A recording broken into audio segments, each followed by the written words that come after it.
It's time for Twit This Week in Tech. From Windows Central, Daniel Rubino's here. Lisa Schmeiser from IT Pro Today. And Lindsay Turrentine from, oh boy, she's got a big title, from CBS Viacom. She's big shot. We're going to talk about a lot of things, including the Build conference. Microsoft, I think, did some really interesting things at Build. And a review, not only of the Surface Buds, but Daniel's going to talk about the new Minecraft Dungeons game. Oh, boy. We'll also talk about people working from home, the Joe Rogan podcast moving to Spotify, and the poor grandma who had to remove pictures of her grandkids due to GDPR. It's all coming up next on Twit. This Week in Tech comes to you from the Twit Lastpass Studios. Stay in control when it comes to your company's access points and authentication. Lastpass makes enterprise-level security simple for your remote workforce. Check out lastpass.com/twit to learn more. Podcasts you love. From people you trust. This is Twit.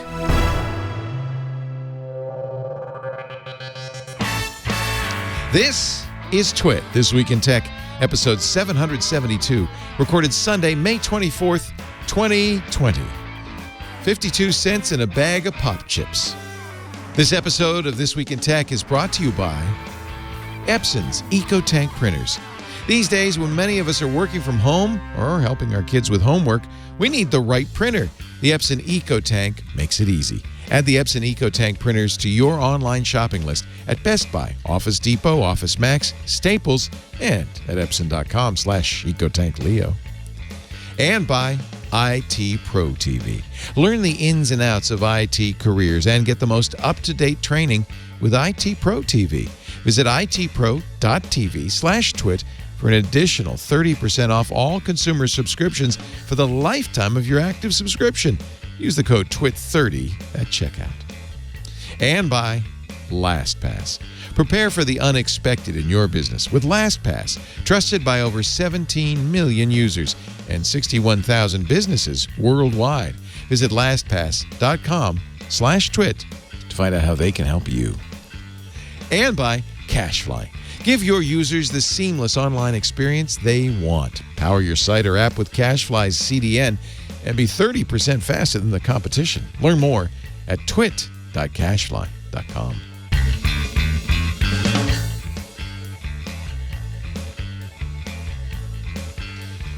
It's time for Twit This Week in Tech, the show where we cover the week's tech news, kind of our weekly ritual where I can get my mind straight by hanging out with people who seem to be handling the quarantine much better than I am, including, and it's amazing, Lindsay Turrentine, who is ensconced with how many men? 5 men? Let's see, there are 4 men and 1 teenage girl. And you. And me. It's a big family. Some of those men are teenagers also. Yes. Boys to men. Lindsay is SVP. We went through this before the show, but I believe I have the title correct. Senior Vice President for Content Strategy at Viacom CBS. Is that the same as the former CBS Interactive? Yeah, it's similar. It's larger now, but it is similar. Yeah, and so I work on the CNET Media. You're a big shot, is what you are. You know, I'm just doing what I do. Just doing what I do, man. Well, it's great to have you. Also with us. This is fun because these are all people I just really love getting together with. Lisa Schmeiser, who normally comes to the studio. Can't do it these days, but she's here via Skype, which is nearly as good. Lisa is editor at IT Pro Today. Hi, Lisa. Hi, it's nice to be here. Thank you for having me. Is that your old race car number 9 behind you there? I believe it's a number for a baseball player. I'm in my husband's office right now, so the decor is entirely on him. It's his retired number from when he played for the San Francisco Giants. That's so nice. Or the Cubs. Or the Cubs. Number 9 for the Cubs. That sounds vaguely familiar. Maybe Daniel Rubino knows. He is also here. No idea. Executive editor, Windows Central. Ask him about video game controllers. He can help you. Yes. But yeah, it's one of those weird hobbies. He's got every color in the rainbow. That's really, That's like a quarter of them too. There's way more out in the other rooms. It's amazing. So. It's great to have you. This is actually, you're here for a very special reason because this week, Microsoft had its developer conference, Build Conference, for the first time ever, entirely streaming. I saw some numbers, like 300,000 people watched the streams. It was a huge number. Yep. Compared to 6,000 or 4,000, I normally attend in person. Yeah, so I'd love to see this from now on from all the developer conferences. It's nice to not have to get in a lottery to figure out, you know, if you get to go, pay a lot of money to go. And this way you can see it all. I just really liked it. And I have to say, I enjoyed the keynotes. We streamed the keynotes live on Tuesday. I never really quite know what Satya Nadella is talking about. We joke around about that too. There's a lot of words. There's a lot of, you feel good, but you don't really know what's being said and why it's important. It's funny because I have huge respect for him. Doing well. Yeah, I mean, he is clearly a great CEO who has pivoted Microsoft into a much more successful lane, and he's doing great. He's a caring guy. He's a deep guy. But I can't follow what he's saying. I did pick up though on a couple of things. This Fusion, he mentioned Fusion, and I thought, well, wait a minute, what's that? This is a new programming platform that brings together Win32 and PW. Oh, Project Reunion. I'm sorry, Reunion, not Fusion. Yeah, WPA apps, the Windows Store apps, and the Win32 apps. That seemed fairly important, or maybe that was just my imagination. No, that was, and if you're not a developer or you're, like me, you just follow Microsoft, but you don't actually write stuff. This was probably one of the biggest and most interesting announcements. In a way, it's not even new. It's what's been happening for the last few years already that they've been talking about. They just kind of gave it a name and a formality this time.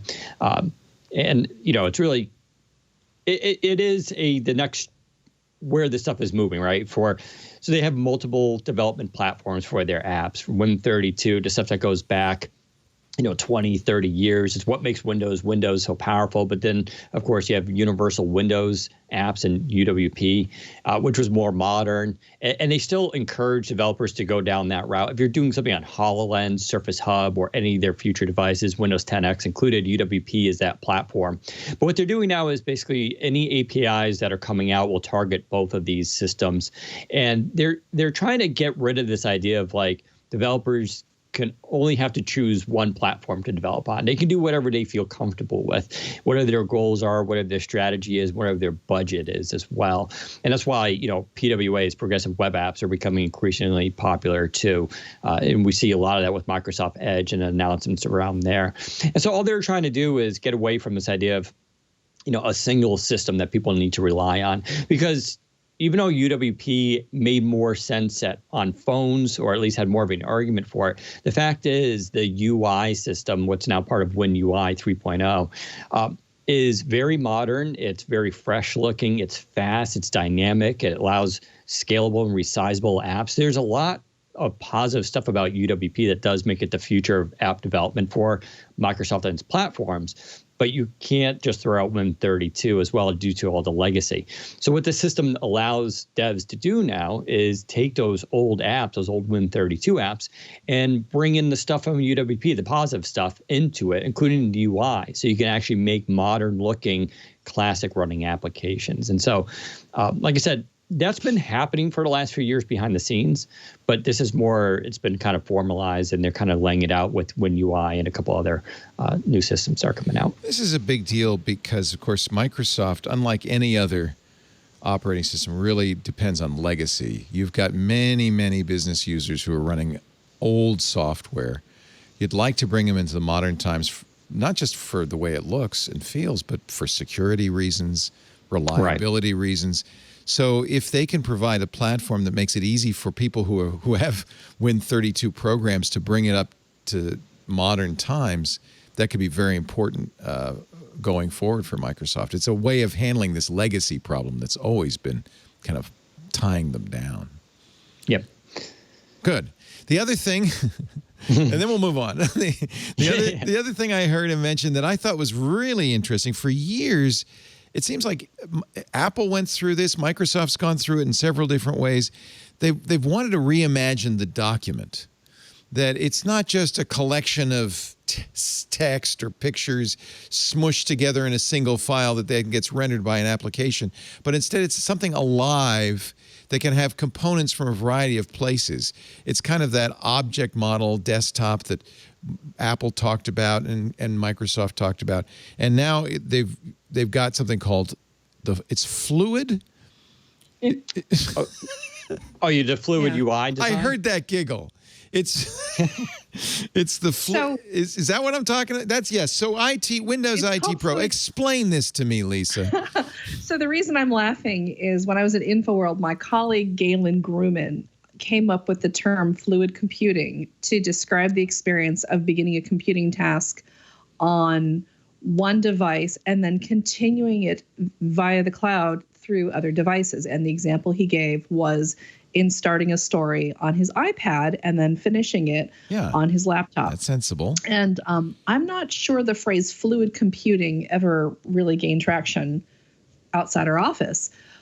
But the notion that we've uncoupled the task flow and the results of that task flow from a device is not exactly new. And when I'm looking at what Microsoft's doing here, it's a really logical continuation of what they've been pushing with how they want to affect business productivity and end user experiences for the past few years. I've sat in enough sessions at Ignite or listened to enough streaming press events or other dev events where they've talked about breaking out of application silos. I don't know if they necessarily use that phrasing, but that's the end result, is the idea that instead of switching between applications and having to switch modes of working, they're envisioning pushing people into just one workspace and then thinking about your work in terms of how am I manipulating this data? Where is it coming from? What do I want to do with it in the end? Yeah, and, I mean, we've been tied again, to it's fluid computing. Galen nailed it down in like 2011, right. 2012. we've been kind of tied to this notion that a document is like a physical, it's kind of a skeuomorphic way of looking at things, a piece of paper that you type on, and that's a document. And when we just made a digital version. So it's a little confusing. Personal computing when they first introduced it. Yeah, look. I think even you go back. Arguably, people are trying to find a new metaphor now. Exactly. You go back to Doug Engelbart's, demo. The whole idea was, well, a document is a kind of a holder for a variety of things. So this I guess it's a new kind of office document that uses fluid components to, this is The Verge calls it, like Lego blocks that to me, when we talked about this, it sounded a little bit like Google's Wave, that it was very short-lived, where a document... It's an opportunity to use the Minecraft metaphor instead of the Lego metaphor. Yeah, maybe they should have called it Minecraft. Maybe I'm misunderstanding this, but we've tried to do this before, and it seems like a great idea. Remember the Works programs where you'd have one document, you could put a graph in it, a database in it. This is even that on steroids. I mean, it could be, a lot of different kinds of components. Well, this will give you some idea. This is the animated GIF that Microsoft put out, which is actually giving me a headache. But so, am I characterizing this properly, Daniel, or is that not what is? Because then there's also the fluid UI, which seems to be web design. I don't know. Right. Yeah. So there is this idea of the fluid computing concept is also, I think, part of this larger goal that they have, which is ambient computing. This idea that you just have screens, operating systems are streamed to your device.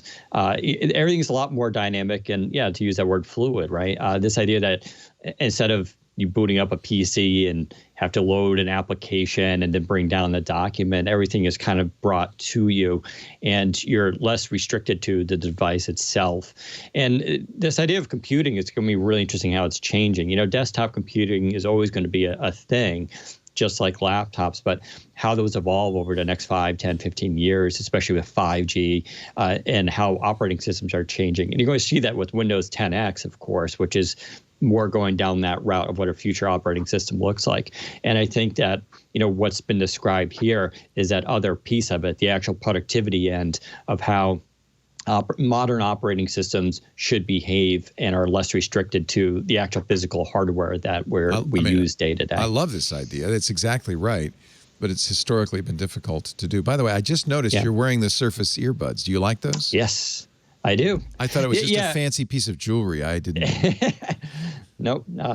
They're really nice. I mean, my review went up for them this week. I spent a good 2 weeks with them and spent really a lot of detail into them.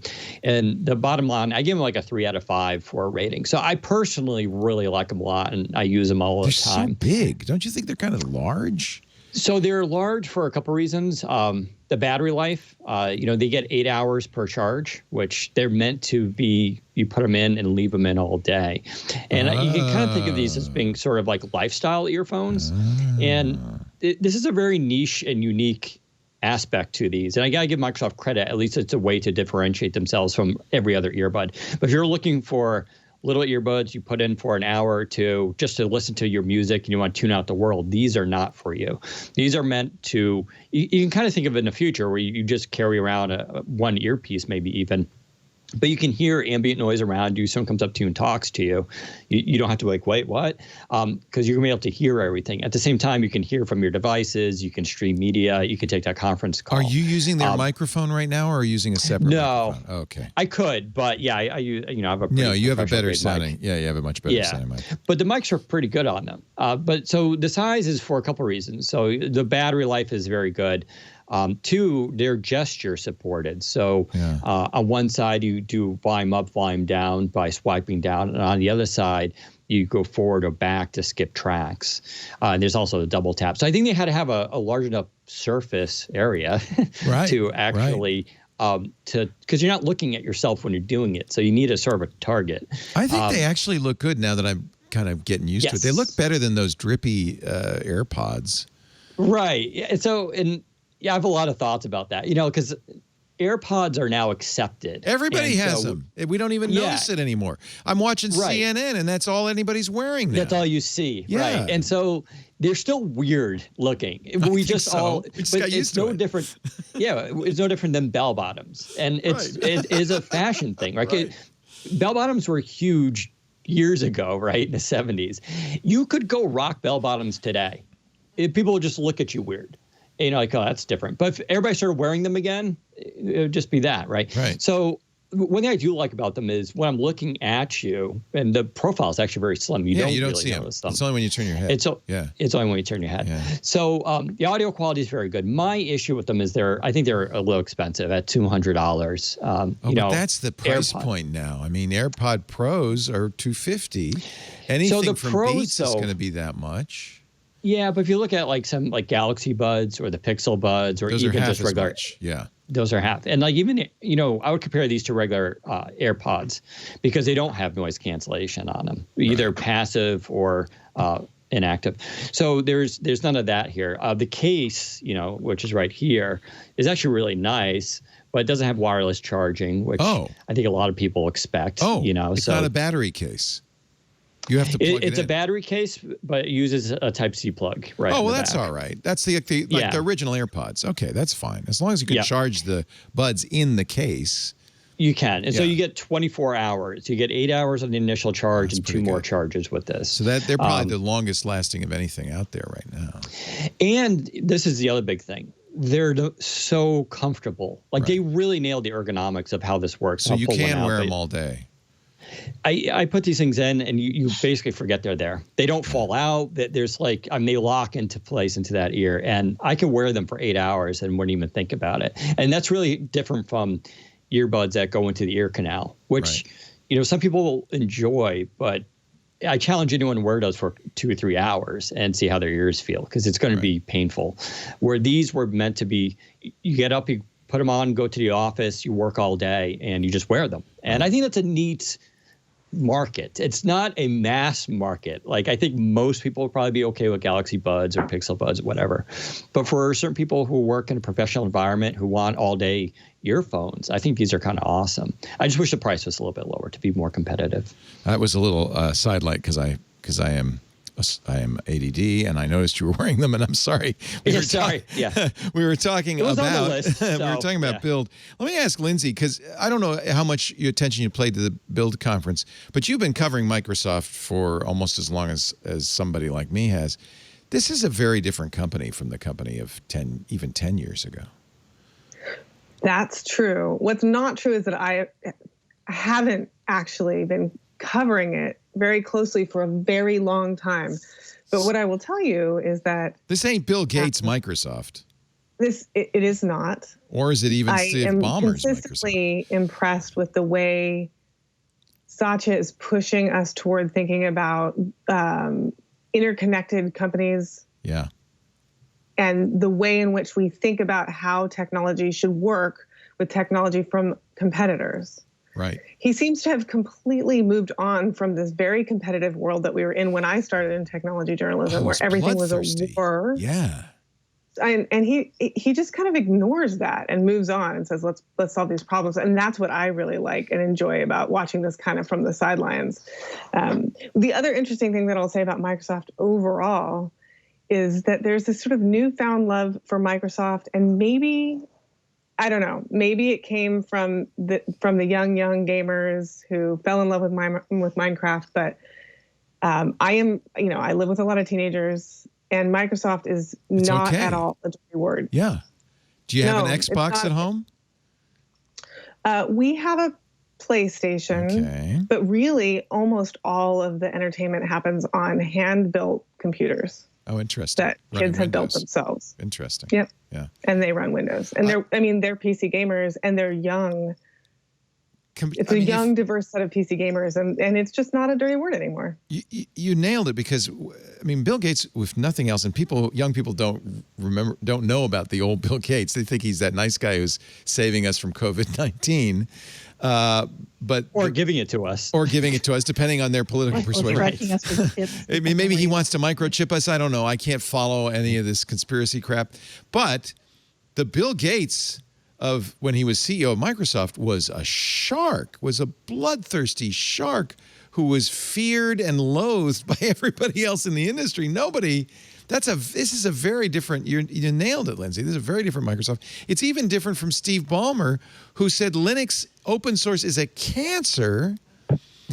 And now all of a sudden, Microsoft's shipping, that's one of the things they announced this week, a Linux kernel in Windows Home as well as Windows Pro. The Linux subsystem, or Windows subsystem for Linux, is basically Linux on Windows. They've got a terminal program. They bought, the Minecraft is a perfect example. Compare the Minecraft acquisition and the value it added to Microsoft to the Nokia acquisition under Steve Ballmer and the value it subtracted from Microsoft. It's night and day. And when they bought GitHub, I think the open source community was angered and disappointed and terrified. And I think they've completely mollified the open source community. They've embraced open source. Linux is the #1 operating system running on Azure now. It comes with Windows now. It's such a different world. It's nothing like the old Microsoft. Were you impressed, Daniel, with the amount of open source embracing going on at Build? Yeah, although, it's not surprising. They have been talking about it for years now and just slowly rolling out things. I know a lot of people are like, are they going to open source Windows itself? But I don't think that will happen. Never. But all these other technologies, developer tools, and they are returning to their roots in a lot of ways as a computing company, and that's what they focus on now. And I think under Ballmer, they tried to become a consumer company and compete with Apple, and we know how that ended up. And listen, I know, obviously a Windows Phone user, I love Zune, but those were definitely failed strategies, and that's not what Microsoft is. And so back, under Nadella, they're just returning to this idea of just generalized computing. Everything they're building is for developers and software engineers, and they're building out the systems for the next 5, 10, 15, 20 years. And I think that's a nice change. And I think that's why people are really enjoying sort of this new renaissance at Microsoft. And yeah, no one really likes this idea of like, oh, we're going to, crush everybody and let's destroy everyone. It's a cuddly company. Instead of embrace, what was it? Embrace and engulf and extinguish. Devour. Yeah, embrace and extinguish. It's like embrace and hug. It's a whole different. It's a whole different Microsoft. It's very interesting. Nadella had. Do you think that was his house or was that a set that he was on? This whole thing was streamed. Had a very could be either. He has feel. A nice house. Yeah, well, obviously he's got a nice house. He had behind him, though. You can tell already. I'm fascinated by what's behind people. He had behind him. What was the letters? G, V, W, C, 2, C, W. I can't remember the exact letters. And we were looking at that, going, "There's a message there." Before the end of the stream, we did a live stream of his talk. Somebody tweeted, "Oh, that's the word devs, DEVS, in base 64 encoded." It was an Easter egg, a secret Easter egg embracing devs that only a geeky dev would ever get. I thought it was great. Scott Hanselman followed and did. To me, it was a work from home keynote where he showed off all his stuff, his hue lights and the glow and the purple, and he was having great fun, and he was calling people and showing off stuff, and it went 10 times better than the average on-stage demo, much less stilted. I haven't seen the rest of the stuff, but it seemed like they really did a good job in making build engaging and entertaining and smart at the same time. It was the right balance between, they had a lot of nerdy humor, which was nice, but they had a lot of good content. Right. And they had a lot of likable people who were just... Scott's great. And that's tough to do. Yeah, Scott's, really fantastic. But they also had just a lot of good hosts. And that's a tough thing to pull off. They had to approach this differently. Instead of getting up on stage, I'm going to do my PowerPoint kind of thing. Right. It was more like a TV production where you had to have scripts and this idea of segues. And, they did a lot of funny things too, but it was just enough. It never got corny or cheesy. And I think that's why it kept people entertained. And I think that's tough to do. And I'm not sure that, I don't know, it'll be interesting to see if Google and Apple and the rest of these companies can find that right balance. Because ultimately it comes down to like talent. Like Scott Hanselman is not just a great developer, but he's able to be on camera and, do all that. And that's hard, right? You can't force that. We were Googling RGV to CW through the whole thing, and nothing came up. But now there's RGV2CW.com. Somebody registered the domain name. Let me see if it'll come up. Wow. Somebody registered the domain name. No, it's not coming up. And made a site before the keynote was over. I like that kind of geeky stuff. It'll be interesting. Google canceled their Google I/O completely. They're going to do it later. But Apple's developers conference is coming up next month, and I think the gauntlet's been thrown down. I think Microsoft's shown Apple the way to do it. I wonder if Apple will pick it up. They're historically so buttoned down and careful that it's going to be like a pay-per-view event. It'll be $70 for everybody to watch it. Yeah. It's going to be behind a paywall. You can only watch on Apple TV. I can just see it now.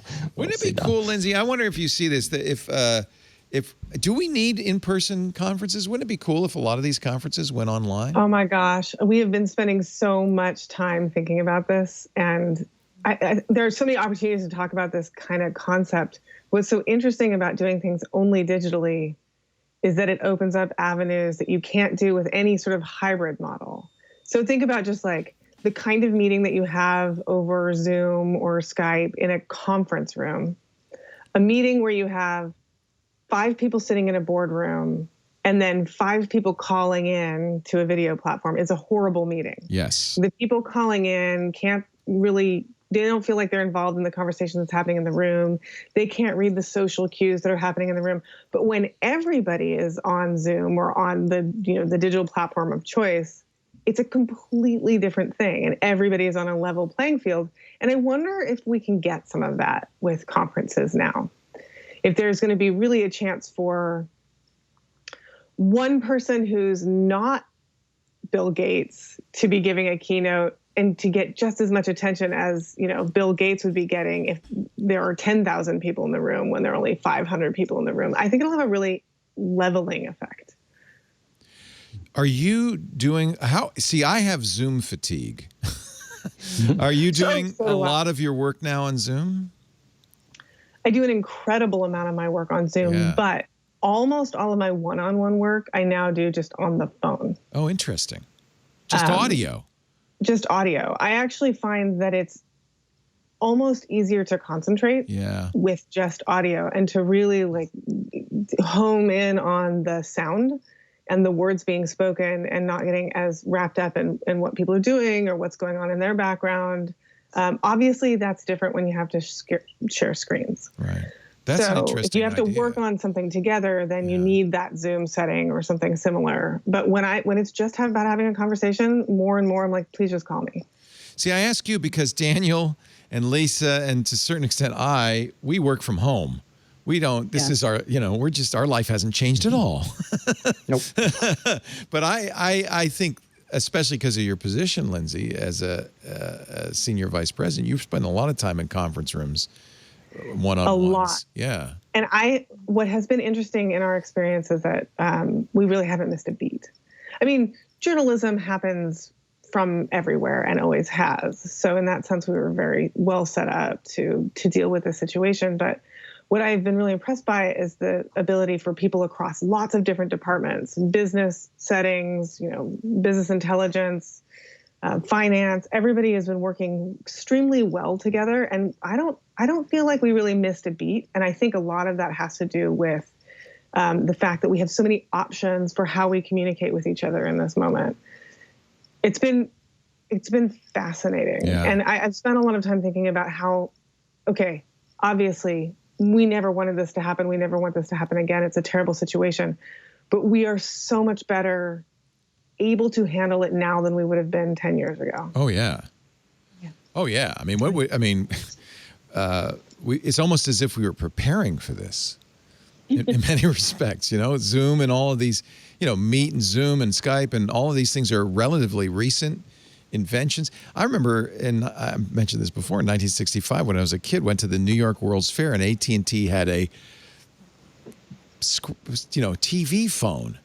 And this in the future, all your phone calls will be video phone calls. And I remember 10, 20 years later, 2001, it came out in the 70s, where Dr. Floyd went to Mars or the moon, and he calls his family, and there's the kid, and they're having a birthday party on a big screen in a phone booth.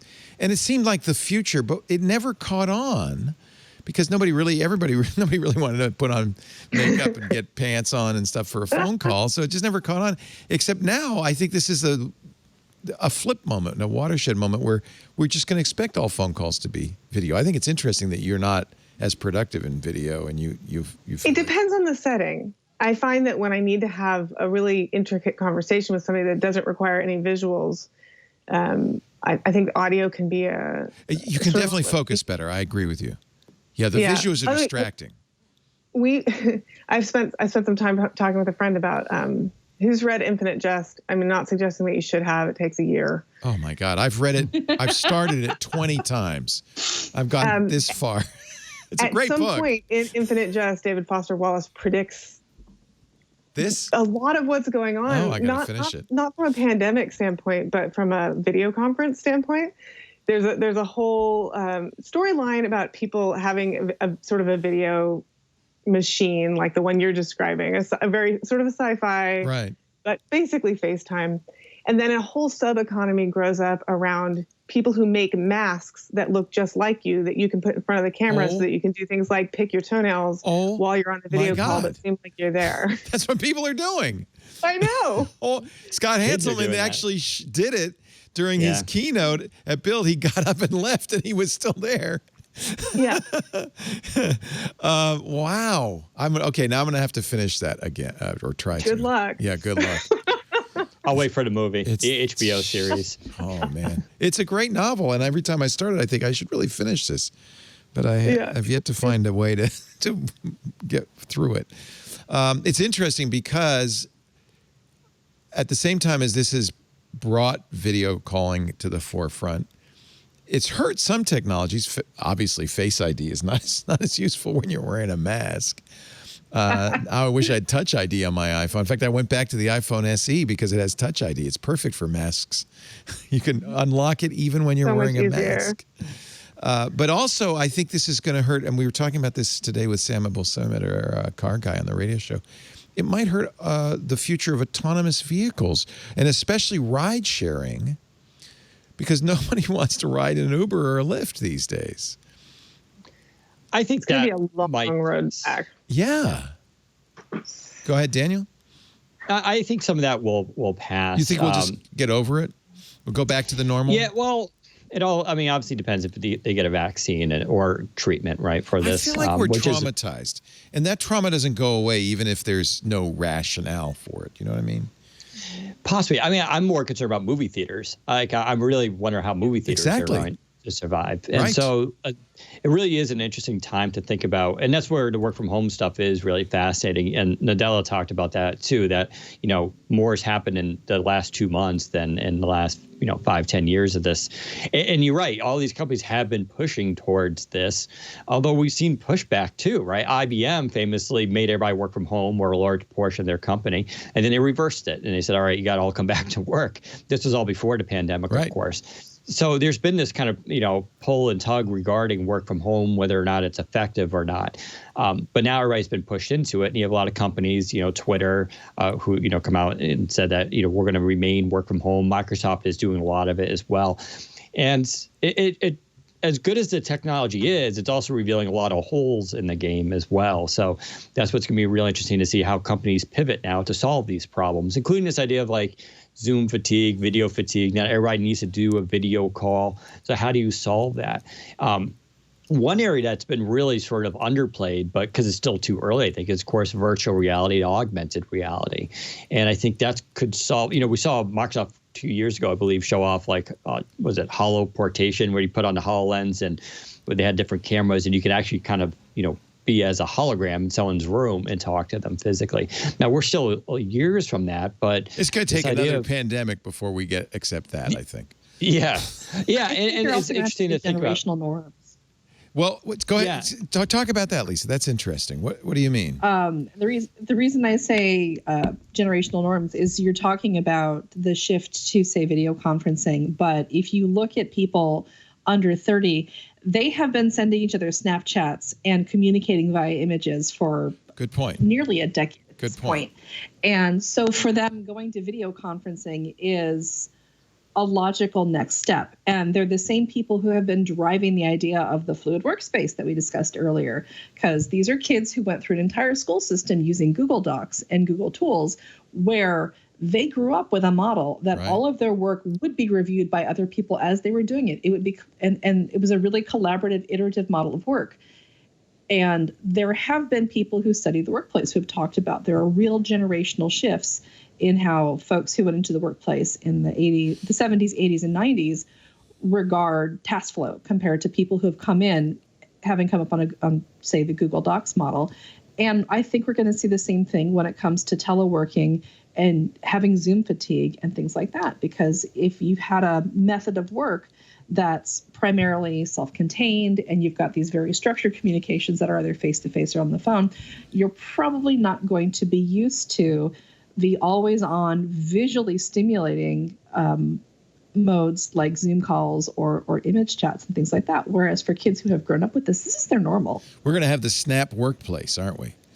I have a kind of a different take on that, which is that I think that a lot of these kids are very able to be like 3 different versions of themselves at the same time. So there's the version that you're putting on Snapchat, and then there's the version on Discord, which is mostly voice. And you're doing those things concurrently, and they're very, very able to show only part of themselves, and it's the part that they choose.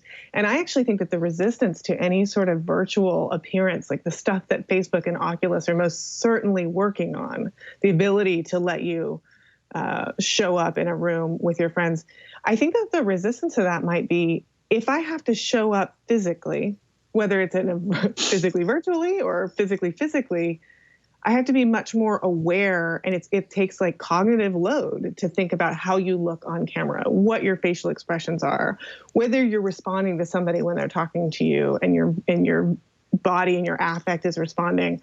And I think that it takes more work, and that's part of the reason people get Zoom fatigue, because they're tired. But isn't that what you do in real life, Lindsay? I mean, how is that different from there? Because you have to spend a lot. Go ahead, Lisa. Well, yeah, I think that is what you do in real life. And that's part of the reason, like the teenagers that I live with sometimes would be like, before the pandemic, hey, why don't you go hang out with your friends? And they kind of look at you askance and go, I am. Yeah, I our am 17-year-old will have friends Well, wait, over, what? and then they'll all go home so they can play a game together.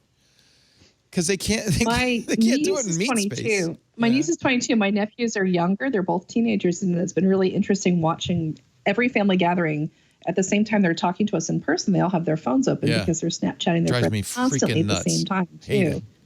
It's fascinating to me because it's parallel socialization in a way. Yeah. And Lindsay We was used to right. have There's parallel mode play. switching that's going on with it. Yeah, when kids are little, they parallel play. When they're really little, like a 2-year-olds, they sit there and they're playing with each other, but they're doing different things. Now they've grown up and they're doing it in real life. No, it's fascinating. They switch modes in real time, though. It was so much. It's so fascinating to watch them do it and to realize that their relationship, the way they talk to people compared to the way they talk or communicate online with their friends, whether it's through texts or emojis or Snapchats.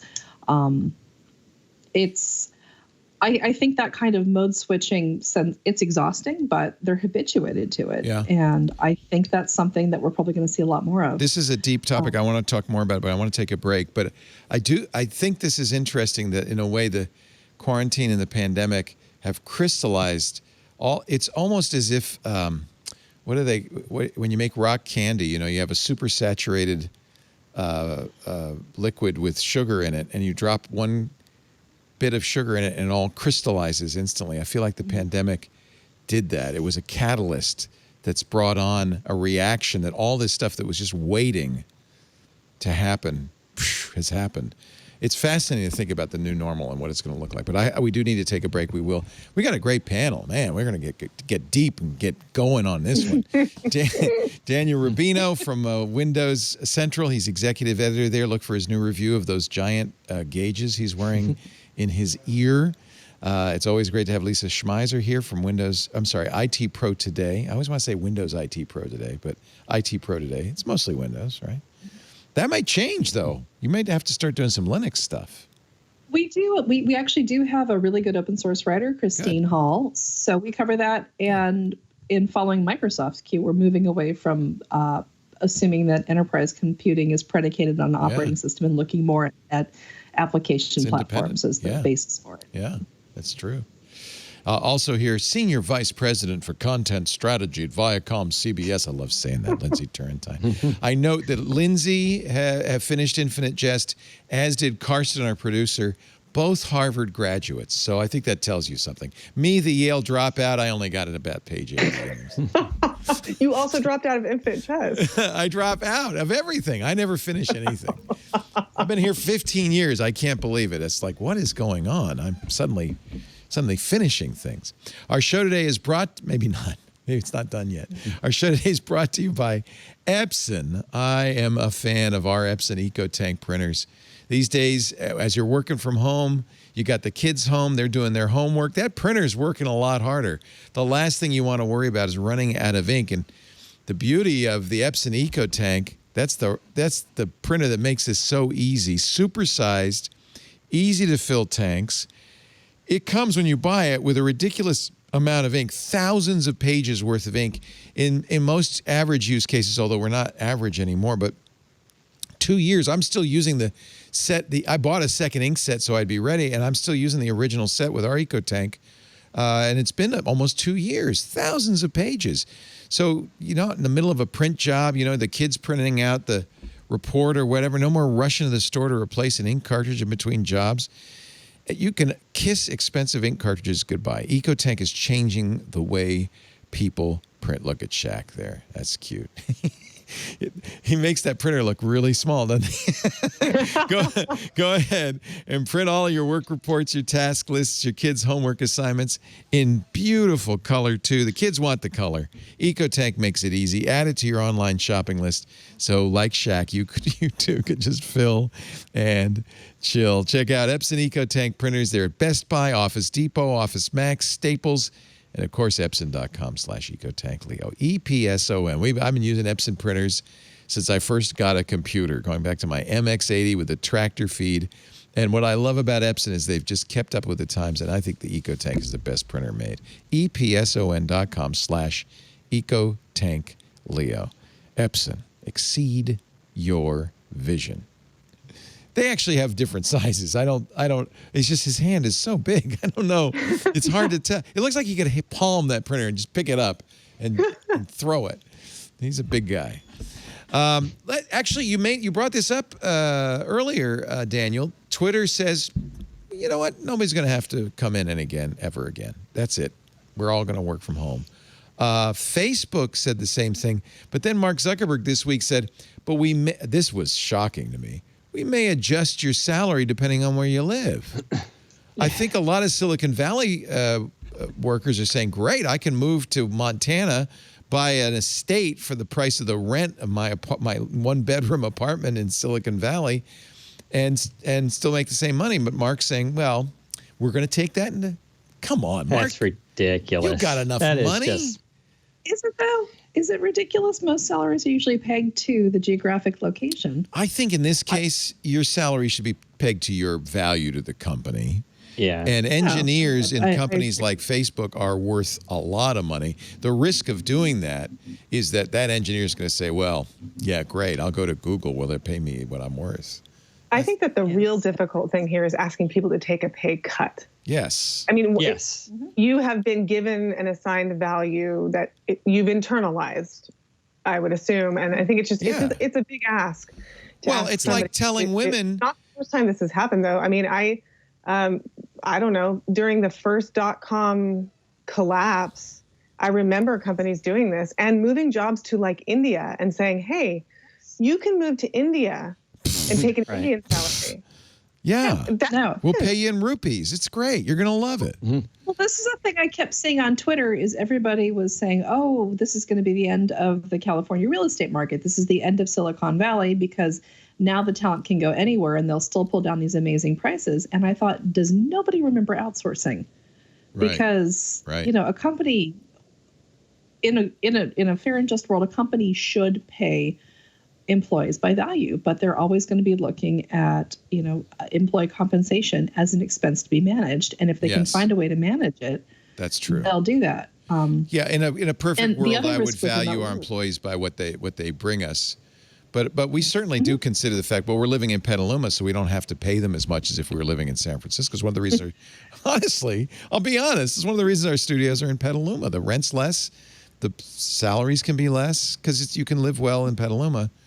But I don't know. This is one of the reasons women get paid less, as you know, 82 cents on the dollar, because people still think, well, the man's got to support a family, so we got to pay him more. I mean, I think that's old school thinking. That's not good.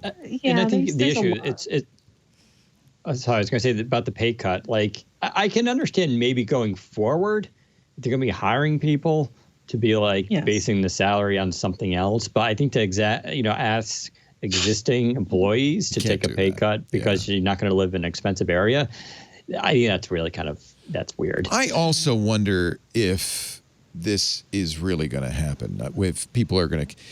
What's the first thing Marissa Mayer did when she went to Yahoo? She told all the work from home employees, you're coming in. You're coming to work. And I think there is still a very persistent thought that people who are working from home are not working as hard as people who are in the office. There's also the value of having coworkers, especially if you're an engineer or a coder, having colleagues that you can talk to during the workday. And that's one of the things Microsoft showed, I thought, in great detail. Hanselman was showing that, is pair programming and ways to work to collaborate, even though you're not in the same space. But that's never... Isn't this sort of a live A/B test right now? I guess mean, it if is. Companies, Yeah. If companies continue to be as productive as they were, and I assume that will vary by specialty and company and tools that they use.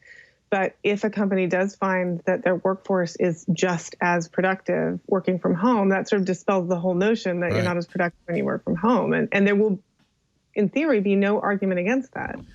We're in no hurry to bring our employees back. Most of the employees are working from home, including many of our hosts. Because the virus is still there. It didn't go away. So we're going to continue to shelter in place. But also, it does seem to be working. We are able to get it done. In fact, one of the things engineering-wise we've been looking at is moving some of our stuff to the cloud so that people can, editors and so forth, can continue to work from home effectively.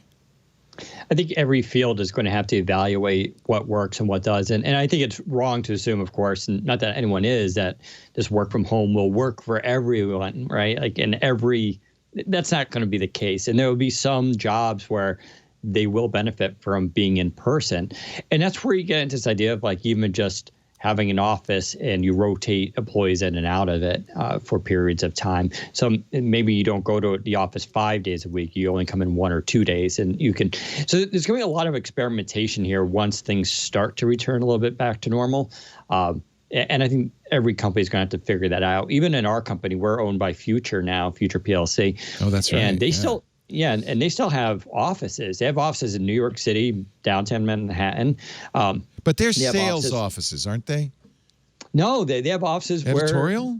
No, the writers Future go has in. Editorial offices in New York City. My husband works. My husband's a senior editor at Tom's Guide, and although he works from home on the West Coast, that's interesting. The rest of his team is on the East Coast in New York, and they commute in. If there's one thing you could do virtually, it's be a tech journalist, right?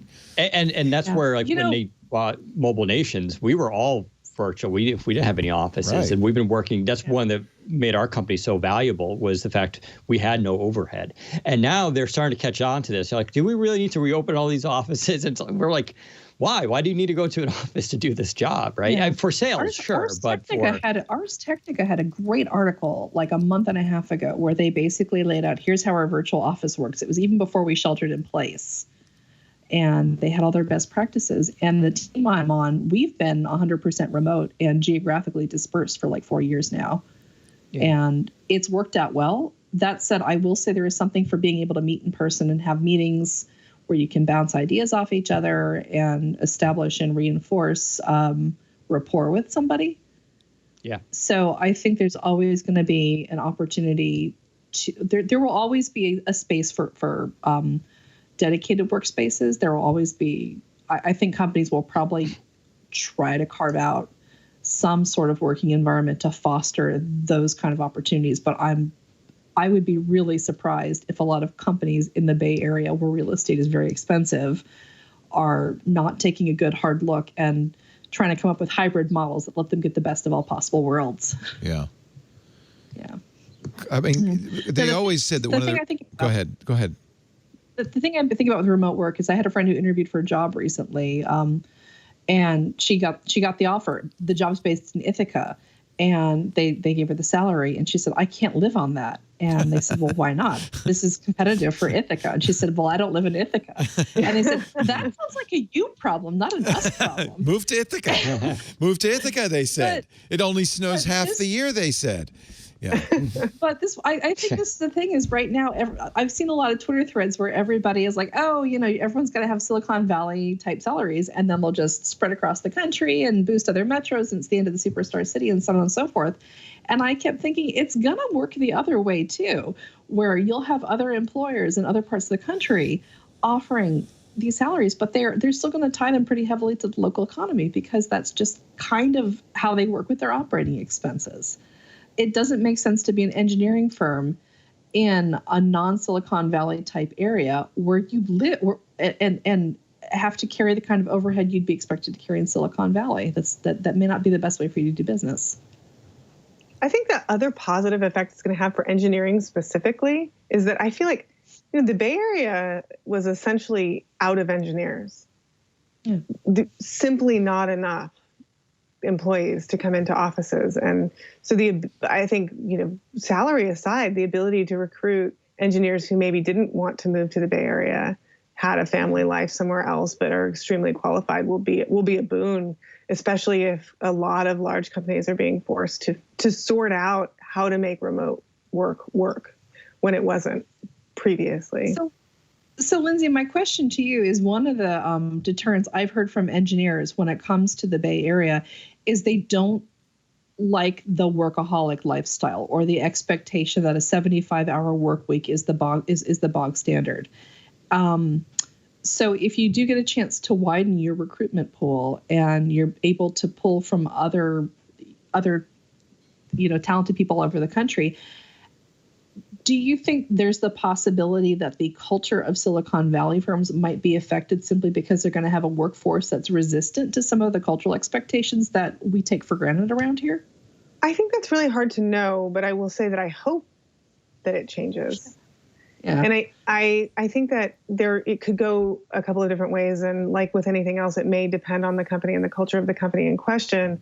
But I do think that this time and this experiment that we're in right now, like it or not, will help us sort out how we draw boundaries as a corporation, how individuals draw boundaries around the workday. We're sort of being forced to, because we could, in this moment, work 200 hours a week, and there's really nothing to stop us. And so I think people are going to develop their coping mechanisms. On the other hand, humans are humans, and some will work themselves to death and some won't work enough. And that may just be the same no matter where you work. That's the cynic in me saying, oh, Jack Dorsey's just saying, yeah, work from home. We'll expect 90 hours now a week. You're always working. You're working from home. You're always on the job. So that is a real risk. There's something to be said, though, from the savings of not having to go to an office.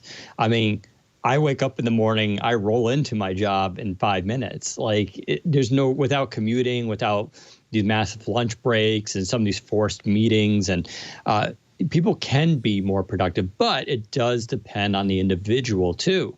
A lot of people work from home, lots of distractions, and that's what's going to change with, some people can't adjust to this lifestyle. So that's going to be an interesting thing going forward, I think, for people and how they get evaluated on work and whether or not they can actually, handle working from home. But there's something to be said from the lack of wasted time that people aren't being actually productive that counts as going to work, So I think that's really interesting. The distractions vary, because at work you've got people bugging you.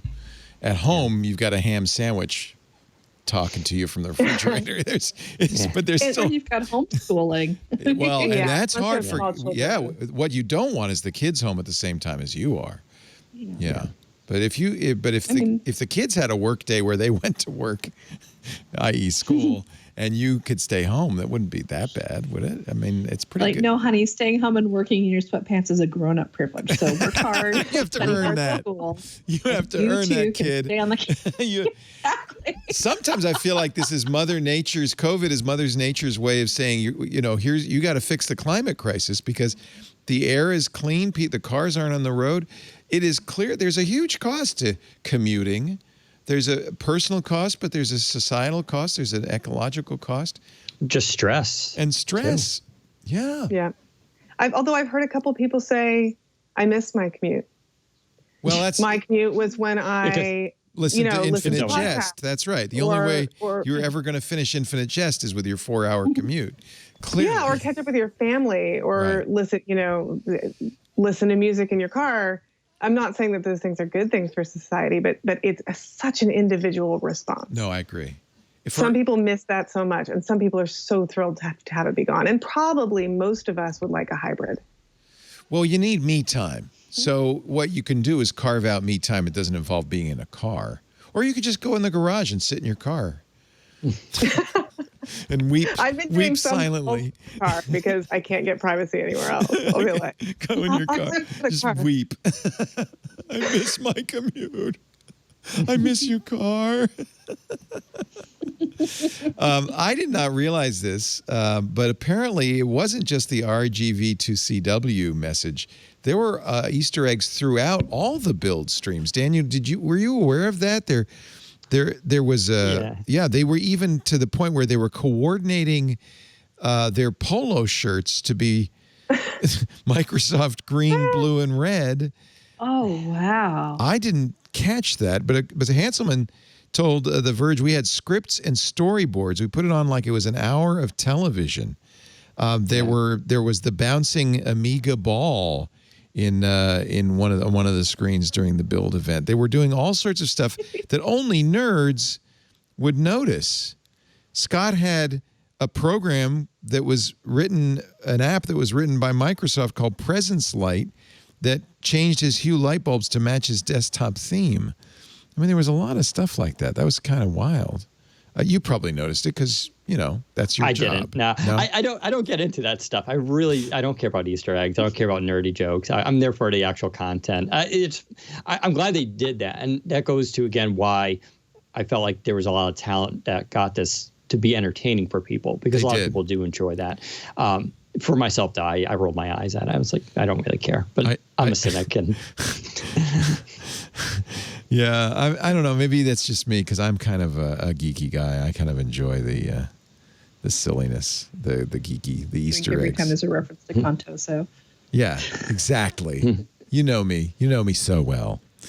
I thought it was very good. I hope that this is a parallel issue too, because conferences, one of the things people miss from conferences is the face-to-face. Sure. I think what might happen for both work at home and conferences is you carve out time for the face-to-face. You have a special, a conference that's just face-to-face. And maybe people pay extra to go to Build that's just face-to-face, and the rest of it, everybody can stay home and watch. Or your company has Friday, casual day where everybody comes to the office and you have a barbecue and you get some of that collaborative juices going. I think it's possible maybe that's how an adaptation we'd make to that. I think that's absolutely feasible. One of the other things that's really interesting is with COVID specifically, is this idea that it seems like it's becoming more and more clear that indoor transmission is right. That's the problem. Yeah. Indoors is bad. Yeah. Outdoors is less bad. Right. Although you should still be very careful. Please wear a mask. But I've been thinking about how this affects different parts of the United States. When I think about my office in the Bay Area and things that we could do collaboratively over time, we might choose to do some of it outside. Manhattan is a different story. Yeah. And the weather will affect our ability to meet and greet and collaborate outdoors. And is that an advantage for places with more temperate weather just during this next year or two when we're trying to make our way through this? I think you could meet at the hot dog cart. Get some peanuts. Get some peanuts. Every time I go to New York, I get those roasted caramelized peanuts. I just love those. So good. Those are so good. And just walk around with those. And then if you have a little extra to spend, you can get the cashews and really live it up. That's luxury. Are you using, let me ask you, Lindsay, if you're using Zoom at Viacom CBS? Yes, we're using Zoom primarily. I mean, we use different things for different situations. Sometimes we'll use built-in Google Tech, but primarily Zoom. How about you, Lisa? Is it a Zoom? Is IT Pro today using Zoom or? No, Skype? it's Microsoft. Teams. It's Microsoft Teams. Teams, yeah.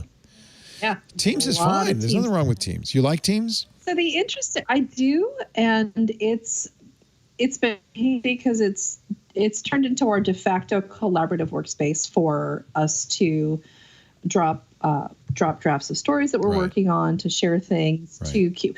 We have an off-topic channel that we just keep running and keep up the chatter.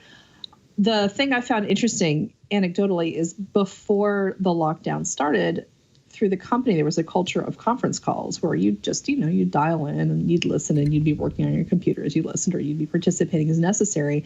And now we've gone to all Teams video all the time. So how about you, Daniel?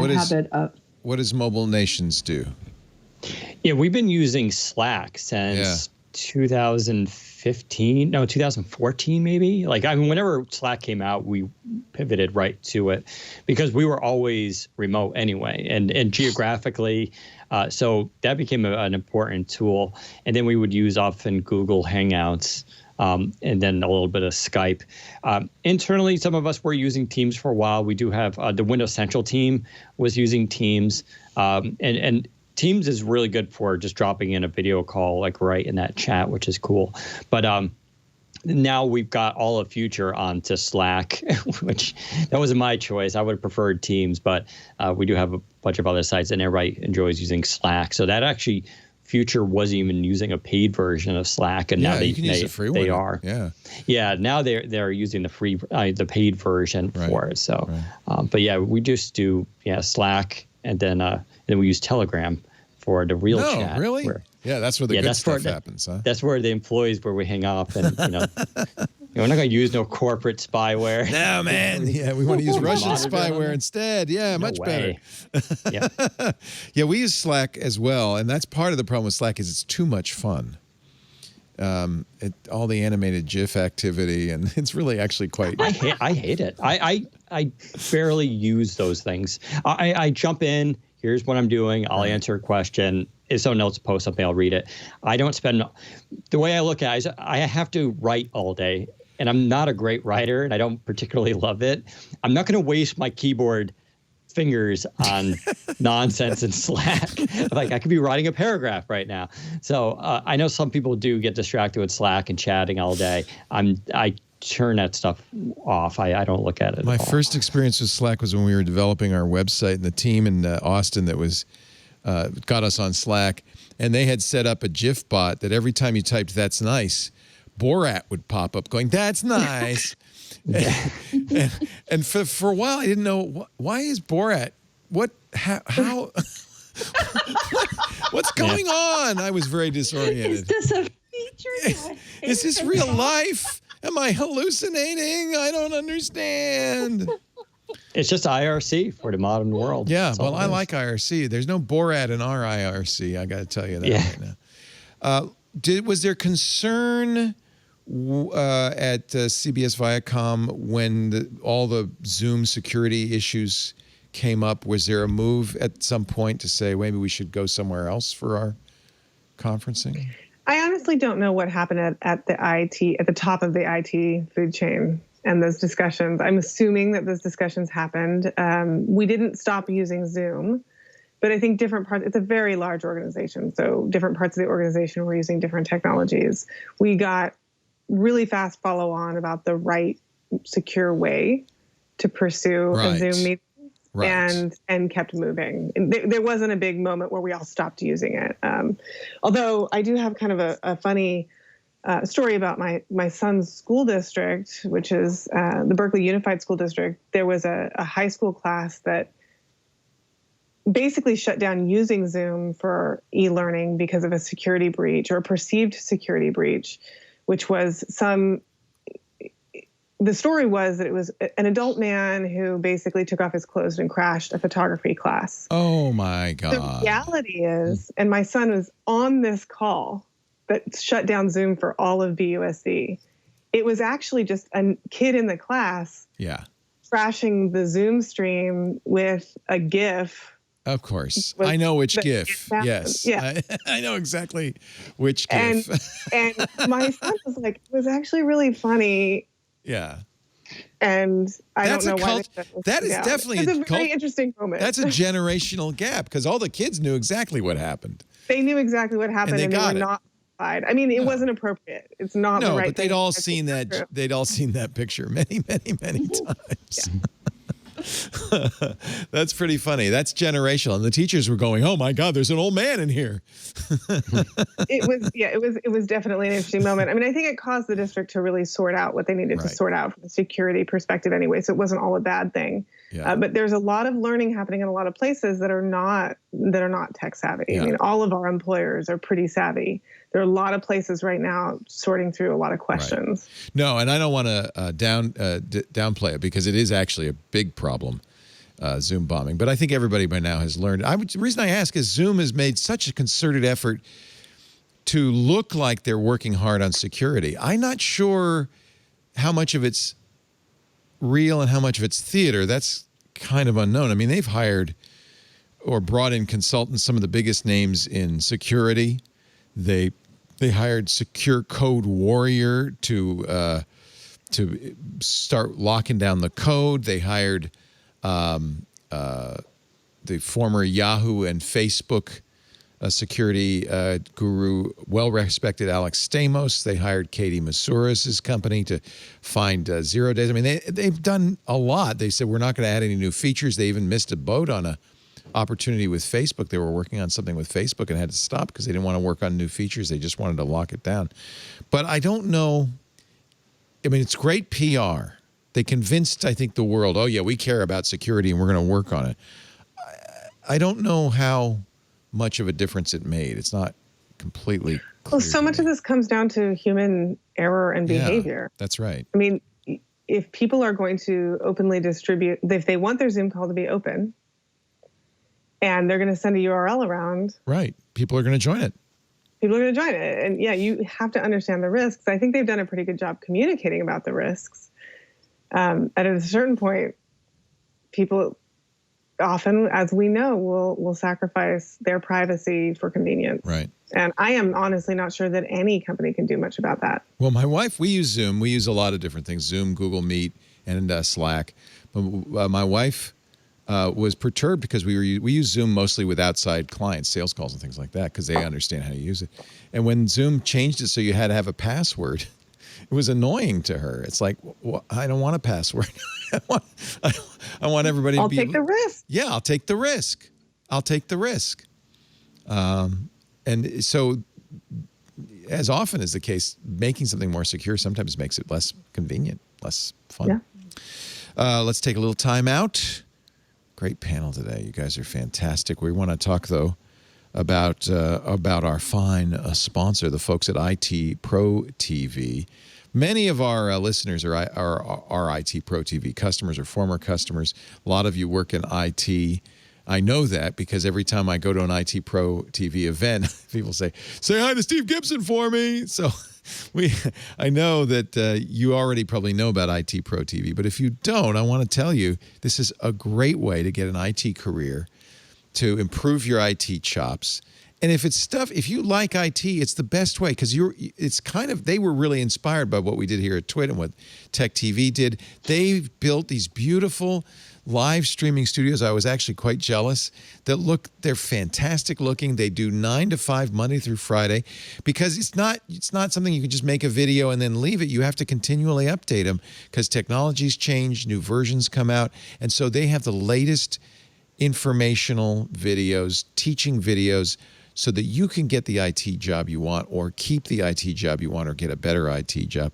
It's a great way if you're trying to get started. I love these beautiful studios. That's Don right there, isn't it? Or yeah. It's a great way to get your start as an IT career because they have learning coaches who will help you navigate your career roadmap. They'll actually help you figure out which IT is not monolithic. There's all different kinds of IT careers. They'll help you figure out which one is right for you. You sign up for a premium membership and let an expert guide you. You'll start by setting goals. Your coach will implement an IT training program specifically to help you reach them. They have an extensive IT career path library that can assist you in learning more about the different IT careers.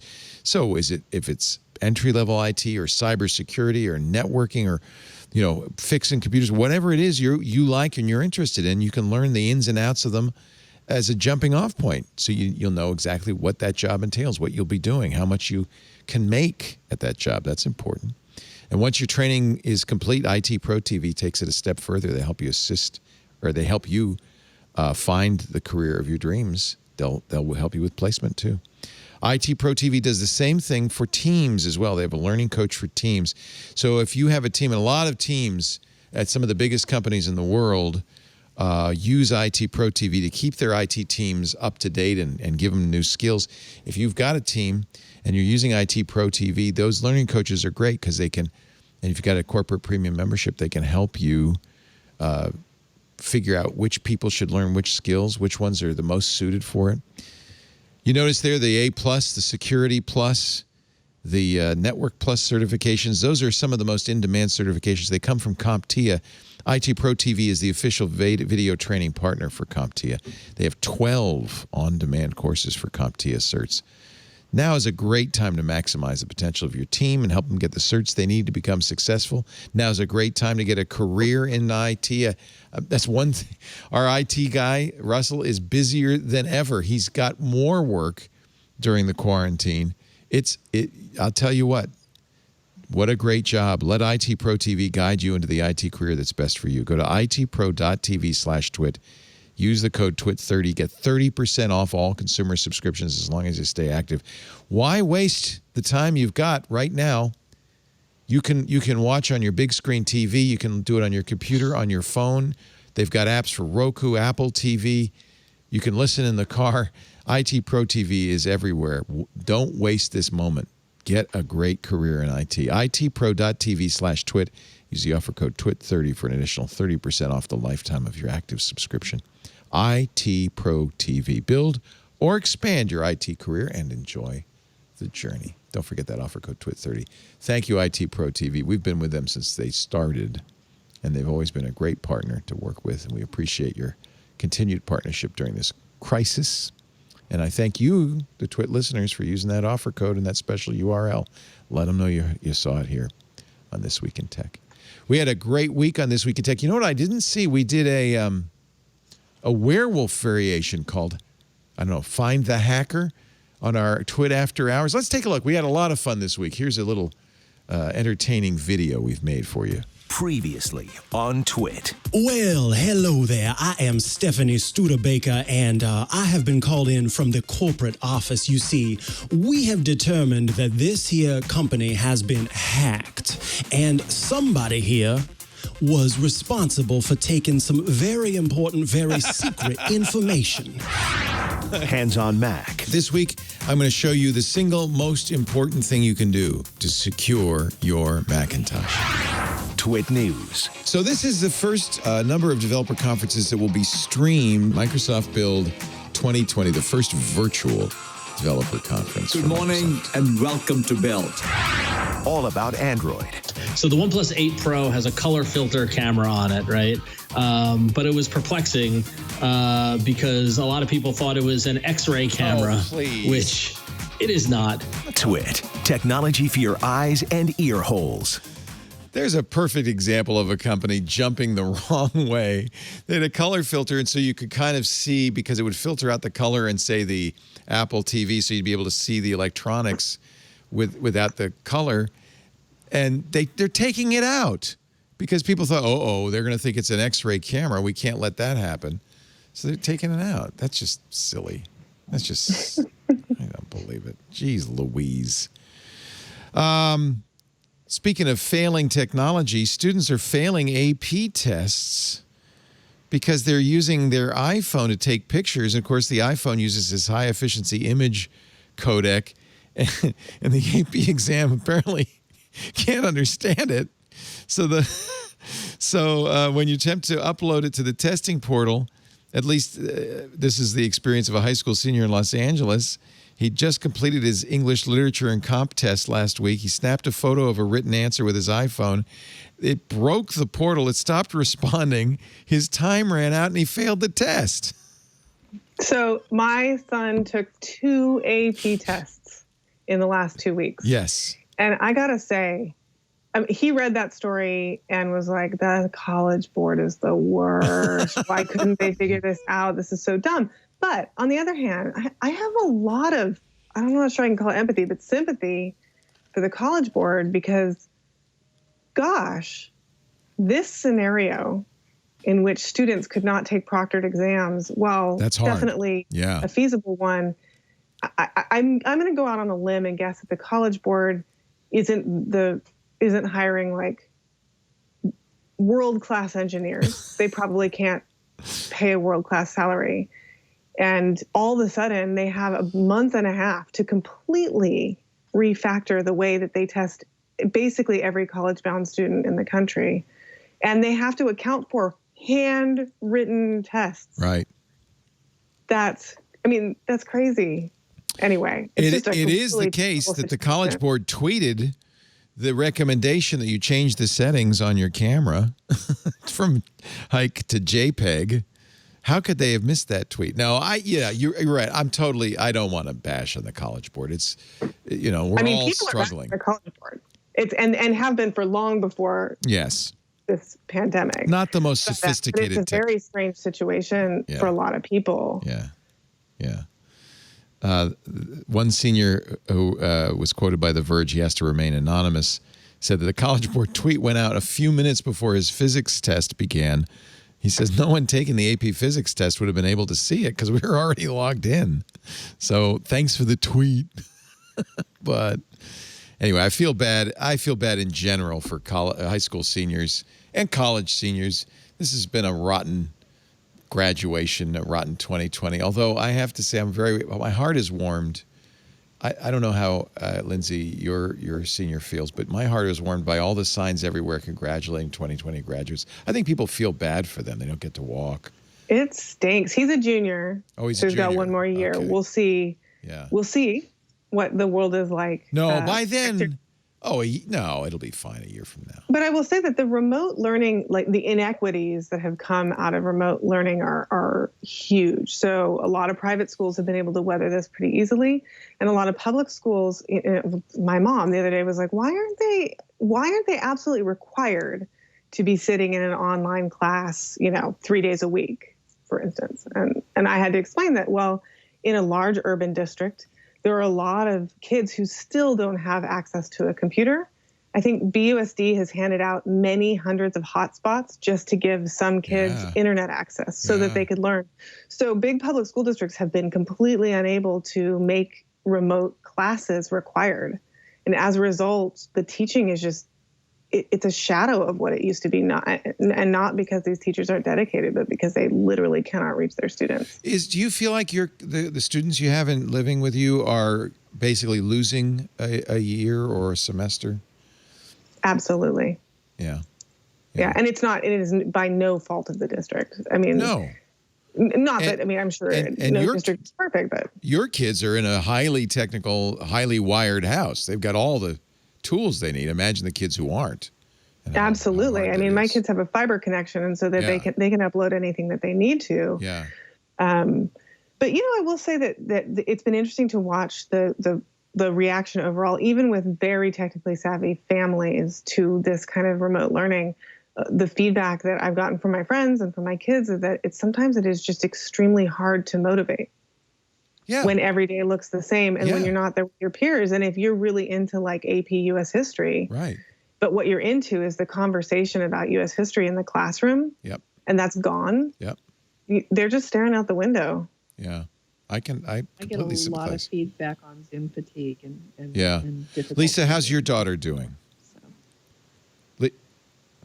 So a lot of the issues that Lindsay mentioned, we've had in Alameda as well. I know for our school personally, we didn't start online instruction for 2 weeks because our elementary school wanted to wait until every student in the school had both a Chromebook and regular guaranteed internet access. So they did regular technology surveys, arranged for drop-offs and pickups, arranged for internet access, and then we were able to start. So we started off with the awareness that not every kid was going to have an equal situation going into this to begin with. My daughter is 9, and what has been the predominant theme that runs through this is she really misses working with her peers. Yeah, of course. There's a lot of collaborative learning that goes on at that age. And for all that they have little breakout groups in Zoom, that's not the same thing as being able to like bend over a paper with 2 or 3 other kids and puzzle things out back and forth. And they try really hard over Zoom, and the teachers do a lot of small group work too. I mean, the teachers have really done their best to rise to the challenge, but it's a struggle to remain engaged because you're either spending a lot of time staring at a screen, or you're trying to work through a math game, or you're trying to work through a typing test or something like that. And it is very different from a live, living, breathing type school situation where you can maybe take a break, or you can have a friend that can troubleshoot with you if the teacher's busy, or the teacher can come over, or the teacher's aide can come over. It's been a mixed bag. Yeah. I'm grateful for the structure. any kid with any sort of disability. So imagine a kid who's somewhere on the autism spectrum, who's not going to do well with video chat, who really, probably relies on in-person cues because cues are so hard to read in the first place. Any autistic kids in general are really struggling, and I've heard that from people in the district. It's been very hard to plan for special education for anybody who needs it. Technology only gets us so far, and then we rely on each other. And when that last part is gone, I think it's been very, very difficult. And of course, I feel really lucky. I have a 9-year-old, so she's able to do a lot of things by herself. I have friends who have much younger kids, and asking a group of kindergartners to focus on Zoom for 20 minutes I can't do that. Yeah. Is just a monumental task. And so much of kindergarten and first grade is just learning how to be in school. And now these kids don't even have that. The only good news is everybody's doing it. Everybody's going through this, I think. So there's going to be just a generation, and it's not just the U.S., worldwide, that we missed a little bit of school when I was a kid. And everybody will. What I worry more maybe a little bit about is the future of higher education. A lot of universities are facing now crisis. And it's not, look, it's across the board. Hertz just declared bankruptcy. And of course, that's going to trickle down because car manufacturers depend on fleet sales to big companies like Hertz. And so they're going to be in trouble. And on and on and on. But higher education, a lot of universities just aren't in a great position to survive another 6 months of this. And if you're spending, imagine you're a Harvard student, you're spending a ton of money to go to Harvard, and all you're doing is taking courses at home. I might take that year off.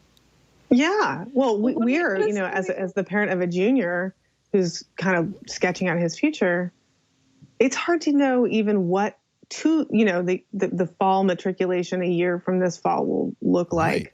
Right. Whether all of if I were going to be starting college this coming fall, I would probably take a year off. What's the impact that has a year from now? Right. Yes. If there's a school left. Harvard's got a huge endowment. They're going to be left, but there are a ton of. Scott Galloway was on CNN last night saying we're going to see universities disappear. He's a professor at NYU. We're going to see a lot of universities disappear. He had a piece in New York Magazine last week where he was saying that and explained the rationale behind it.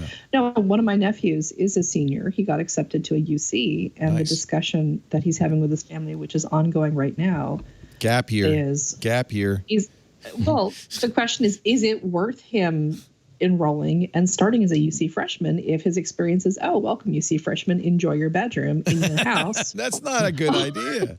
That's not a good idea. And honestly, if you take a gap year, you're not going to be doing the grand tour. You're going to still be in your bedroom. So I don't know what it's going to look like. Or does he defer and go to community college for a couple of years and get his basics taken care of and then try to transfer back into the school? And these are decisions that he had no idea he was going to have to make this year. Right. Right. He was like, all I had to do was try and get into college. I got into college. You know what's doing well? Minecraft. Minecraft play spikes. This is a CNET story. Tops 126 million builders a month. Already the best-selling PC game of all time. I think, what did Microsoft say? They crossed 200 million copies sold. Now 126 million people playing every month. Talk about a smart move on Microsoft's part. And by the way, what a good steward they have been. It's not unusual to see big companies buy properties and let them fall. Microsoft kind of destroyed Nokia. But in this case, they've made Minecraft better and better and better. They've put a lot of effort into making a fantastic product. And I think there's a whole generation that loves Minecraft. Mm-hmm.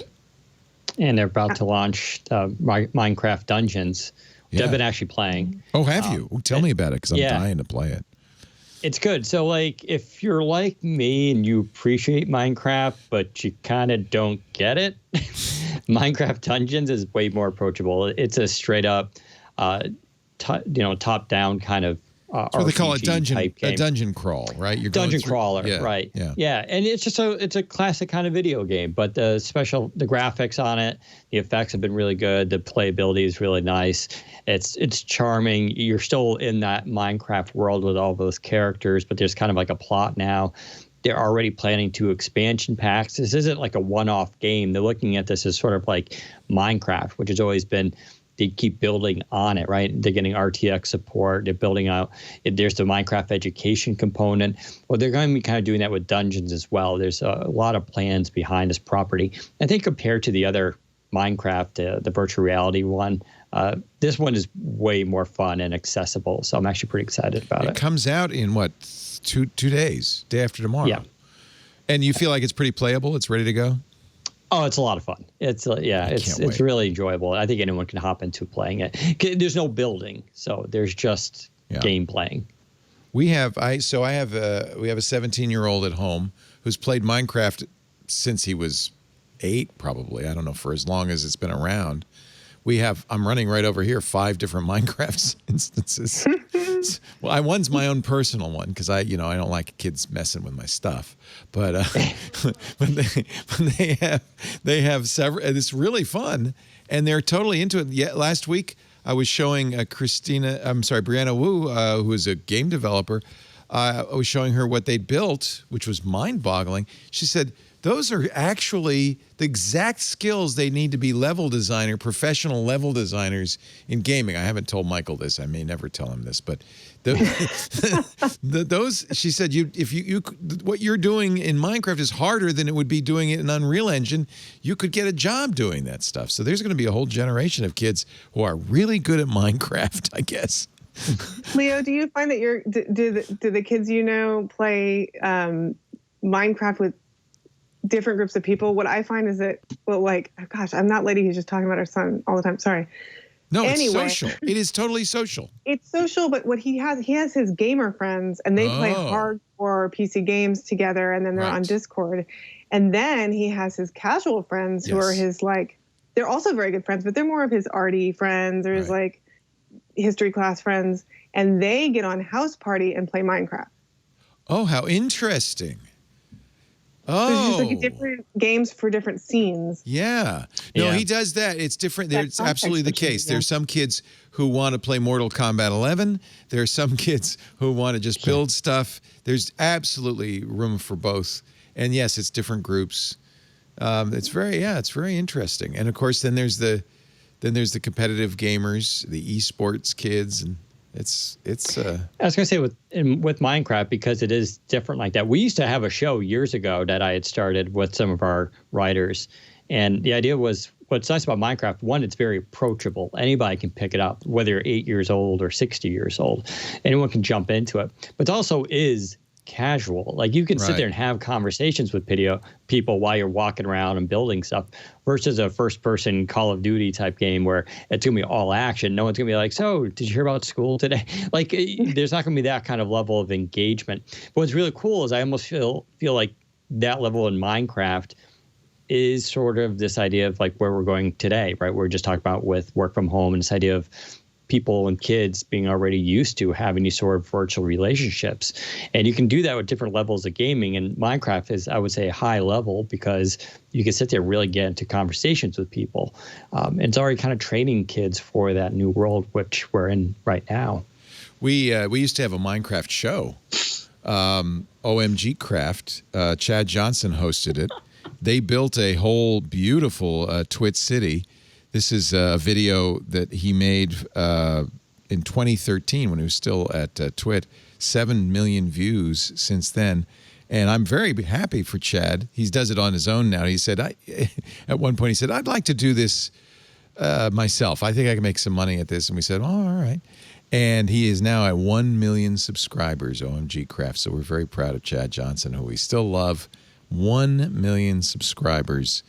And I feel a little bit of proprietary joy for him because we did start that show way back when in the Twit Cottage. And I have a feeling that one of the reasons he's done so well is he hung in there, but also Minecraft has just taken off. Minecraft is huge. So congratulations, Chad. He used to produce this show. He was one of my producers. Speaking of success, Joe Rogan going to Spotify, the most successful podcaster of all time, according to Joe Rogan. Well, and I believe him. He says he has 190 million downloads a month. That I find a little mind-boggling. I have no reason to doubt it, but it seems like, I mean, that's almost. Well, he's been doing it for so long, right? I mean, how many of those downloads? I've been doing it longer than him. That doesn't mean I got 190 million a month. I don't think longevity is the only reason. Well, he says he has the downloads, but who's audited it? There's nobody. There's no rating system. But I look, it's pretty clear Joe is the #1 podcast in the world. And he I'll tell you who's given him some validity. Spotify just took him over. They're going to make the Joe Rogan podcast an exclusive on Spotify. Wall Street Journal estimates that's a deal worth more than $100 million. He is on YouTube, but there will no longer be Joe Rogan shows on YouTube, just excerpts. All of his shows going back 11 years will be on Spotify starting September 1st, and at some point before the end of the year. And this is the thing that worries me. It will be exclusive to Spotify. Spotify spent, they said Daniel X, their CEO, said they were spending $500 million to acquire podcast networks. And they bought Gimlet, they bought Parcast, they bought Anchor FM, they bought The Ringer, and they are trying to build an exclusive podcast empire. And exclusive is an important word because that makes them more valuable to advertisers, because if you have to listen on the Spotify app, then advertisers will know exactly who listened, when, for how long. There won't be any, and there's not any good way, I wish you hadn't said it, but there's not a good way, Lisa, as you pointed out, to measure that. We don't know. We can count downloads from our server, but that's about all we can do. RSS podcasts might suffer a little bit if Spotify succeeds. Apple apparently does not want to let Spotify succeed. They're beefing up their podcast operation. And in fact, they apparently are looking for people to hire to run. I don't know if they'll be exclusive, but to run podcasts at Apple. So I'm glad I'm in a growing industry. I mean, if it goes the way of all video media, it will be exclusive. I mean, the path to profitability is probably exclusivity for all the reasons you mentioned, but also because that's how you guarantee listeners. I mean, if I were a big Joe Rogan fan, which I am not, but I am one of the Apple Music people. Like, I never got in deep with Spotify, but if I were a big fan, I might be like, oh, okay, well, time to jump ship. I'm going to move over to Spotify. And if enough people do that, it'll be effective. It's very interesting, I have to say. It's going to be changing. It's become big. It's become more mainstream, hasn't it? It's no longer a hobbyist medium. It's no different than, like, even with YouTube years ago, people basically creating shows off of YouTube, and then big media companies coming in and buying those.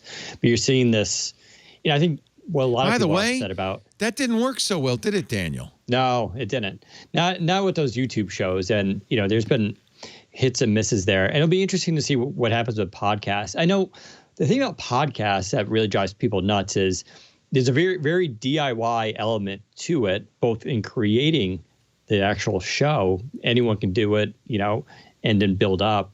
But there's also a DIY aspect in terms of listening to it, because you can get any sort of podcast app, subscribe to the RSS feed and download it and control it. And there's been a whole sub-market of those kind of apps. And now with, it going to Spotify and, a lot of other podcasts going to Spotify, and I guarantee you Apple and everybody else will start doing this as well. That whole industry is going to die, and people are going to lose the control. They're going to go to these specific apps. No different than what we're seeing with video on demand in terms of Amazon and Netflix. Isn't that a nightmare, though? You don't know where the show you want to watch lives. It's frustrating. Right.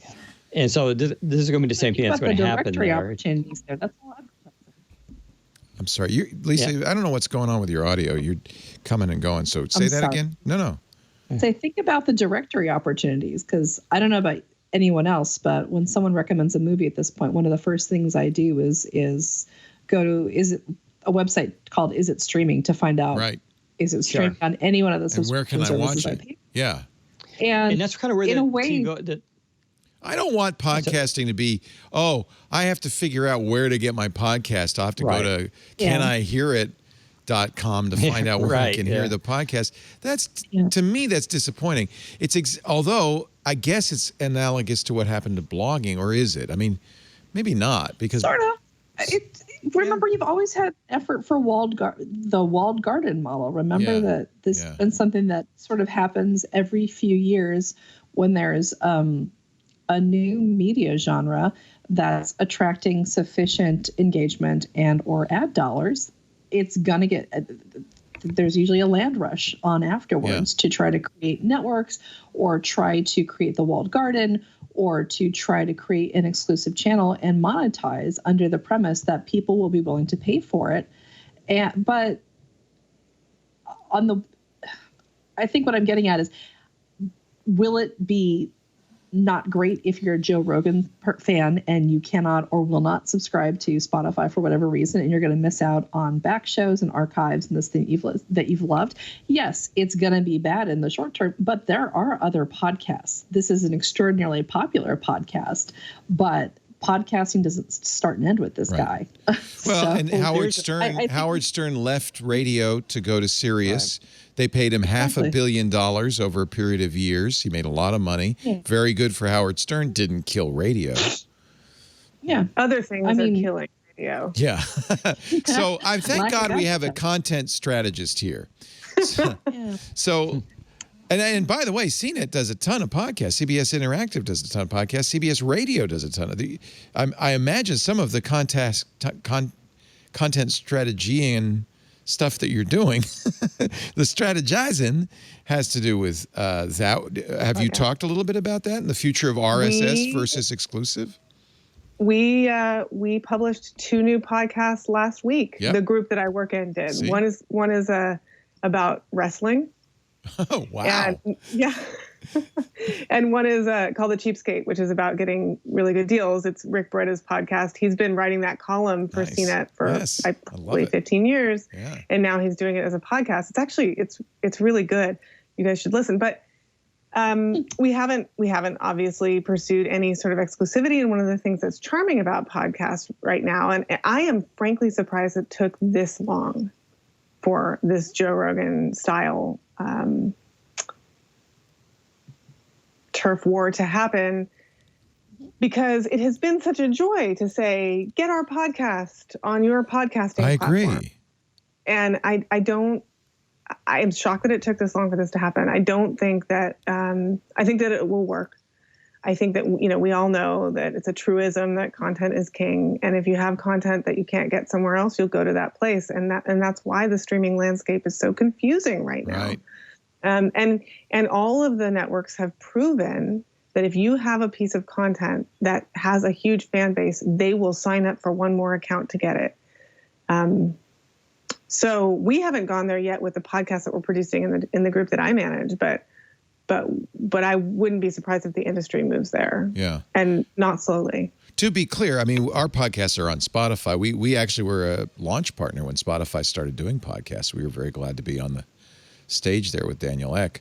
But I would never go exclusive to any platform. I wouldn't want to go exclusive to any platform, because kind of my ethos is, well, it should be wherever anybody goes, we should be there. That's good for us. Not for $100 million. Well, no. Let me be clear. I'm not stupid. You remind of a lot of things for $100 million. I mean, Rogan has said that. He said in the past he would never do that for Spotify because the numbers were too low. Oh, interesting. I didn't know that. Oh, that's interesting. Yeah. And, okay. He actually has kind of lambasted them in the past about how they treated artists. Something changed, and it's probably that. 100 million changes. Yeah. Yeah. No, it's not bad. Everybody's got a price. It's pretty hard to say no to $100 million. I don't fault Joe. I know absolutely zero faulting of Joe. I'm hoping that Spotify's strategy does not hurt traditional RSS podcasting, because I think there's a lot to be said for this, and it's somewhat freewheeling. You could start a wrestling podcast. You could start a cheapskate show.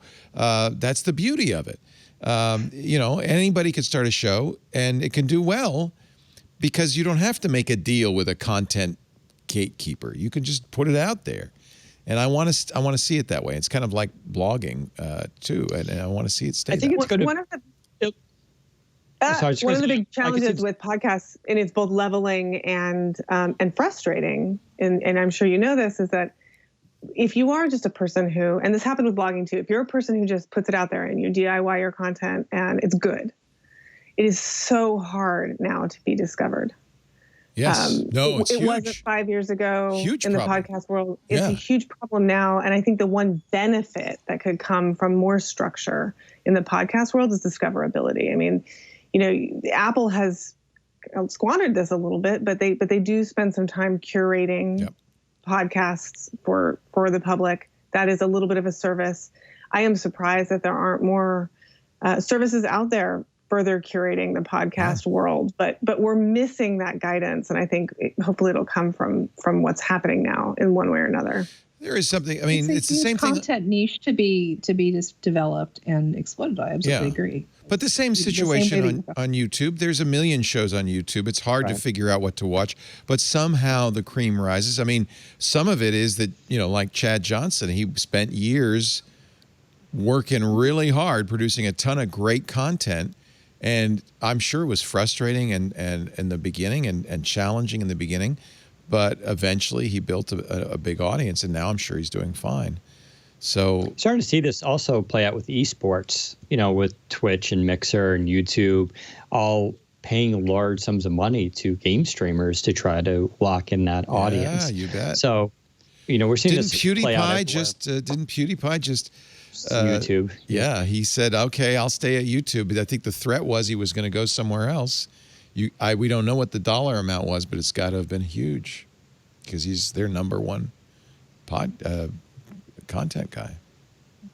It's it's maturity. It's what happens with maturity in any industry.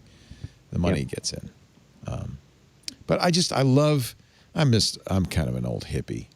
I like the idea that anybody can do a blog, anybody can do a podcast. That was what the internet changed, was you didn't have gatekeepers anymore. You didn't have to, talk a publisher into publishing your book. You could just self-publish it. You didn't have to talk a record company into producing your record. You could just put it out and you could succeed. Maybe not make a platinum Anybody record. still can. It's just a question of whether you're an audience. Right. Yeah, I think that the flip side of what you're describing, Leo, is that so now that you can self-publish, say, a novel, let's talk about the book industry for a minute. You can self-publish a novel. You probably won't get attention unless you know somebody who knows somebody, or unless there's something so astounding about it that it gets kind of picked up. It used to be that you could talk a publisher into publishing your novel if it was good, and you could go through the traditional routes through an agent, find a publisher. Now it's almost even harder because publishers have been stretched so thin that they go to just where the money is. They're less likely, because they have so much data at their hands, to take a risk on somebody who's unknown. And it's almost like this flattening had this really good effect for access in the beginning. And now people are finding themselves wishing that having an agent and going the traditional route to a publisher was a guarantee of financial success, because it is no longer. So it's a little bit of a double-edged sword. Yeah, and users want curation. They want some direction. They want some help finding good stuff. Do you think it's foolish to say, am I just a pie-eyed optimist to say that if it's good enough, it'll make it, it'll rise to the top? Is that not the case? Are there great records, great musicians, great podcasts, great novels out there that just won't? Oh, yes. There's just there. Oh, yes, absolutely. Yeah. Yes. There's a ton out there that's undiscovered, and it probably always has been. I mean, that's always been true because we live in a big world. It's less true now, isn't it? It's less true now. If you, for instance, but I think artists are having a hard time getting things like record contracts, because the money from a record contract only comes from like a huge hit, and otherwise it just comes from merchandise. Right. So it's harder to get over that hump.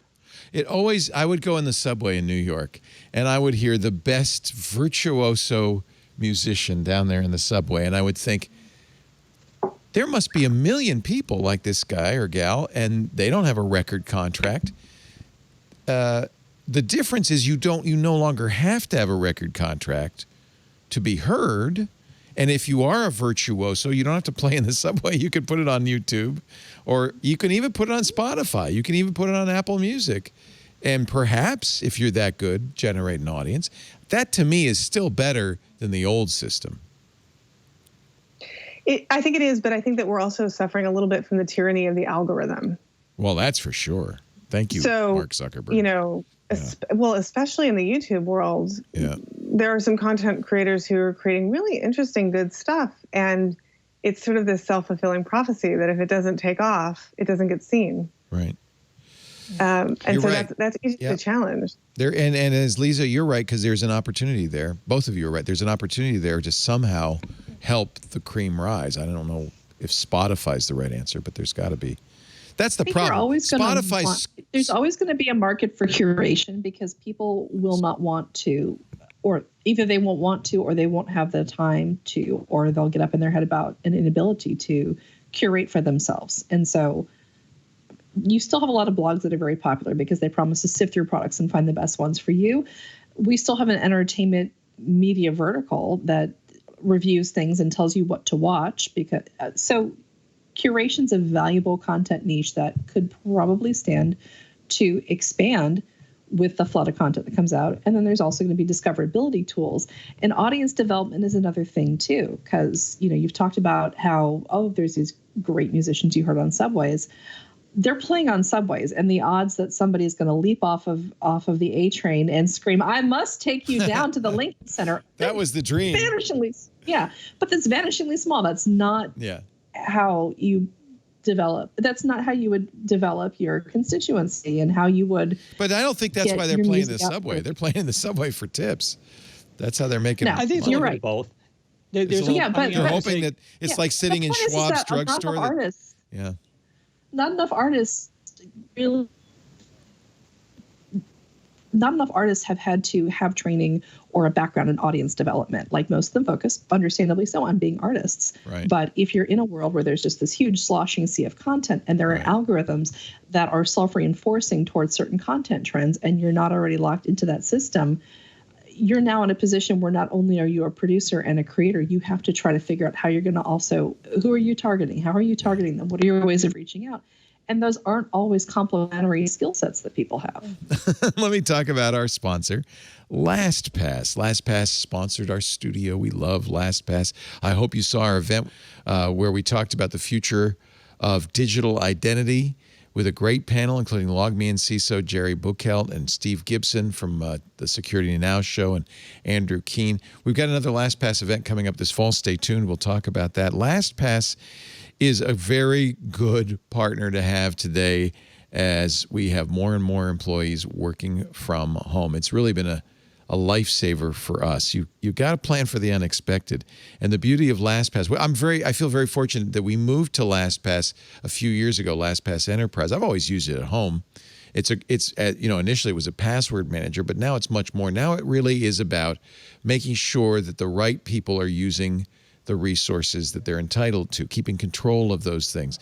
And when you have employees going home, employees who have access to our bank accounts, to our databases, to our servers, it's important that we secure all of that. LastPass can be deployed quickly in the midst of any event to ensure that your business continues to run smoothly, that every employee that log in is secure.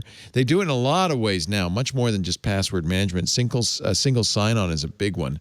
I love this. There are about 1,200 plus single sign-on apps that work with LastPass. I like it because it's more secure, and employees like it because it's easier to use. And IT continues to have control and insight, access to who's accessing what from where. And that's really important. Of course, they have the best password management they always have.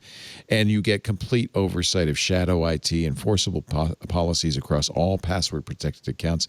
They've also added some interesting multi-factor authentication. So, of course, you've got biometric authentication on most phones now. But in addition to that, you've got contextual factors like geolocation, IP address that help you make sure the right people are using the right tools. If you're using a VPN, for instance, of course, the VPN is a login. Your employees are using that login, but you can also use LastPass to add multi-factor to that login, making sure that you've got the right people accessing your network. And some of the things LastPass does is so smart. They never send or store the master password. That means LastPass can't access your data, and if they can't, neither can hackers.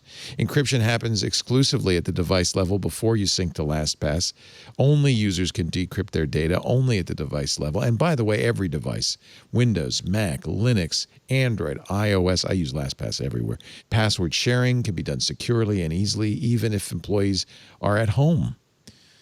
I can't recommend LastPass more highly. It is the way to secure your business. I am so glad we're using it, especially now that most of our employees are working from home. You should be using it too. LastPass can make remote work simple and secure. LastPass.com/twit. Find out how they can help your business stay productive. LastPass.com/twit. A great partner in this special time. Special time. And we're coming, the other thing that's booming, thanks to quarantine, is streaming TV. What is it, next week? HBO Max is coming. Even Apple is starting to beef up its lineup on Apple TV Plus by buying older TV shows. It turns out catalog is pretty important on streaming networks.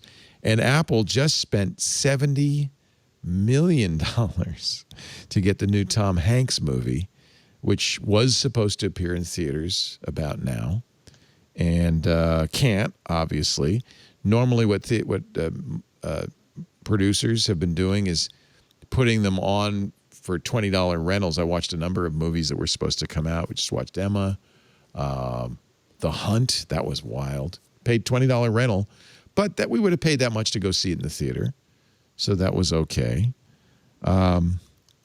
This is, though, interesting. This movie, Greyhound, which is all done, will premiere exclusively on Apple TV Plus. And the bidding war for this Sony Pictures movie, which was supposed to come out Father's Day, really heated up. Apple ended up paying, according to Deadline, $70 million for this movie, which was written and produced by Tom Hanks. Wow. I think it's a prestige play as much as they're not going to make the money back with subscriptions. I mean, that gets to that problem, right? Of trying to, how you're going to watch this. I actually have Apple TV because I have that free subscription that I got with my iPhone. If you buy an Apple device, yeah. But I don't have any way to watch it on my TV, as far as I know. I don't have the actual, so I've never seen any content. So now I need to go buy another black box, connect it to my TV to watch this. It's just like. Do you have a Roku? Because they have an Apple TV app. I don't. Do you have do you have anything connected to your TV? I have an Xbox. I don't think there's an Apple TV app for the Xbox. There isn't. No. This is like a continuation of what we were talking about.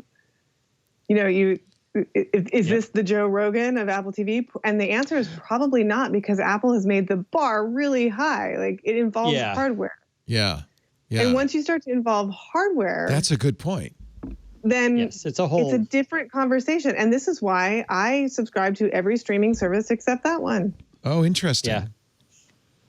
Do you think Disney Plus has done very well, which is good because there's other Disney properties not doing quite so well? Yeah, Disney Plus did a lot of good deals with carriers. So a lot of people, if you're That's right. Verizon, I'm getting mine from Verizon. That's right. I'm not paying for it. And Hulu and ESPN too. Yeah. You get the discounts. Hulu, ESPN, Disney Plus bundle was really compelling.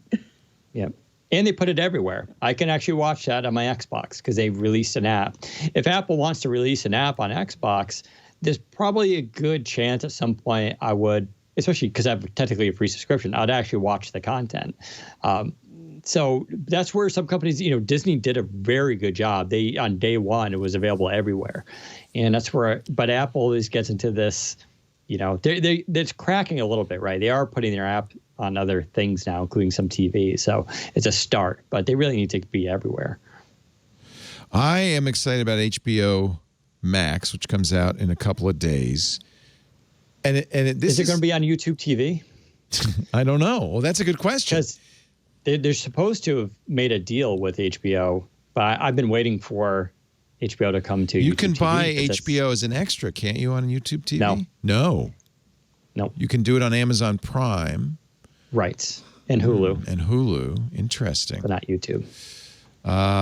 So your TV comes from YouTube. It does now. I've used Sling, and I've really liked Sling. I love YouTube TV. I really do. They're the best at streaming besides Netflix in terms of quality and optimizing, right? It's such a hit. You can see why Apple paid $70 million for Greyhound, because it's such a hit-driven business. The only reason people got Disney Plus initially was Mandalorian. Maybe not the only reason. I think Karsten got it. I think it was the only reason. Karsten got it for the computer wears tennis shoes. So maybe he's the only one. I'm excited about Steve Carell's new show, Space Force, and that's on HBO Max. And for me, that would be worth getting HBO Max. So I think one of the biggest challenges for HBO Max, quite honestly, is how confusing all the different HBOs are. It's out. I don't even know what it is. I'll be honest. I follow this stuff. I don't know what HBO Max actually is. I just kept glossing over it. So. Yes, same. I feel that I have read many descriptions, including those on my own publications. And just CNET has to do an explainer. HBO. This is what HBO Max is. This is we have an explainer. We have an explainer that explains all the HBOs next to each other. Do you have an infographic? What I need is like an infographic with a chart that tells me how much everything is by each month and what shows I can see and what platforms I can see them on. Because if I can have all that comparative information in one quick image, it would make my life so much easier. I'm still figuring out Go and Now, like HBO Go and Now. Like I confuse those all the time. They're both apps. They're in the same place on the store. I'm like, all right, which one do I want? And it's like it's a gamble every time. I have to say, HBO Max, if you can figure out what it is and where it is, and maybe you already have it for free, because a lot of people do. I'm also very interested in Seth Rogen's show, just because the name, An American Pickle. He plays a 1920s immigrant and his computer coding great-grandson. It's high concept, but it sounds good. I don't know. It's $15 a month, which is what you'd pay if you didn't have HBO at all. It's very confusing. It's very confusing. Yeah. It seems to have different content, and that's really the answer. It has a huge. And now you get, I was going to say, you're getting sub-brands making deals, right? Yeah. So on Hulu, they have a sub-brand deal with FX and FXX, where they co-broadcast, and sometimes they premiere shows on Hulu first before it even goes to the FX channel.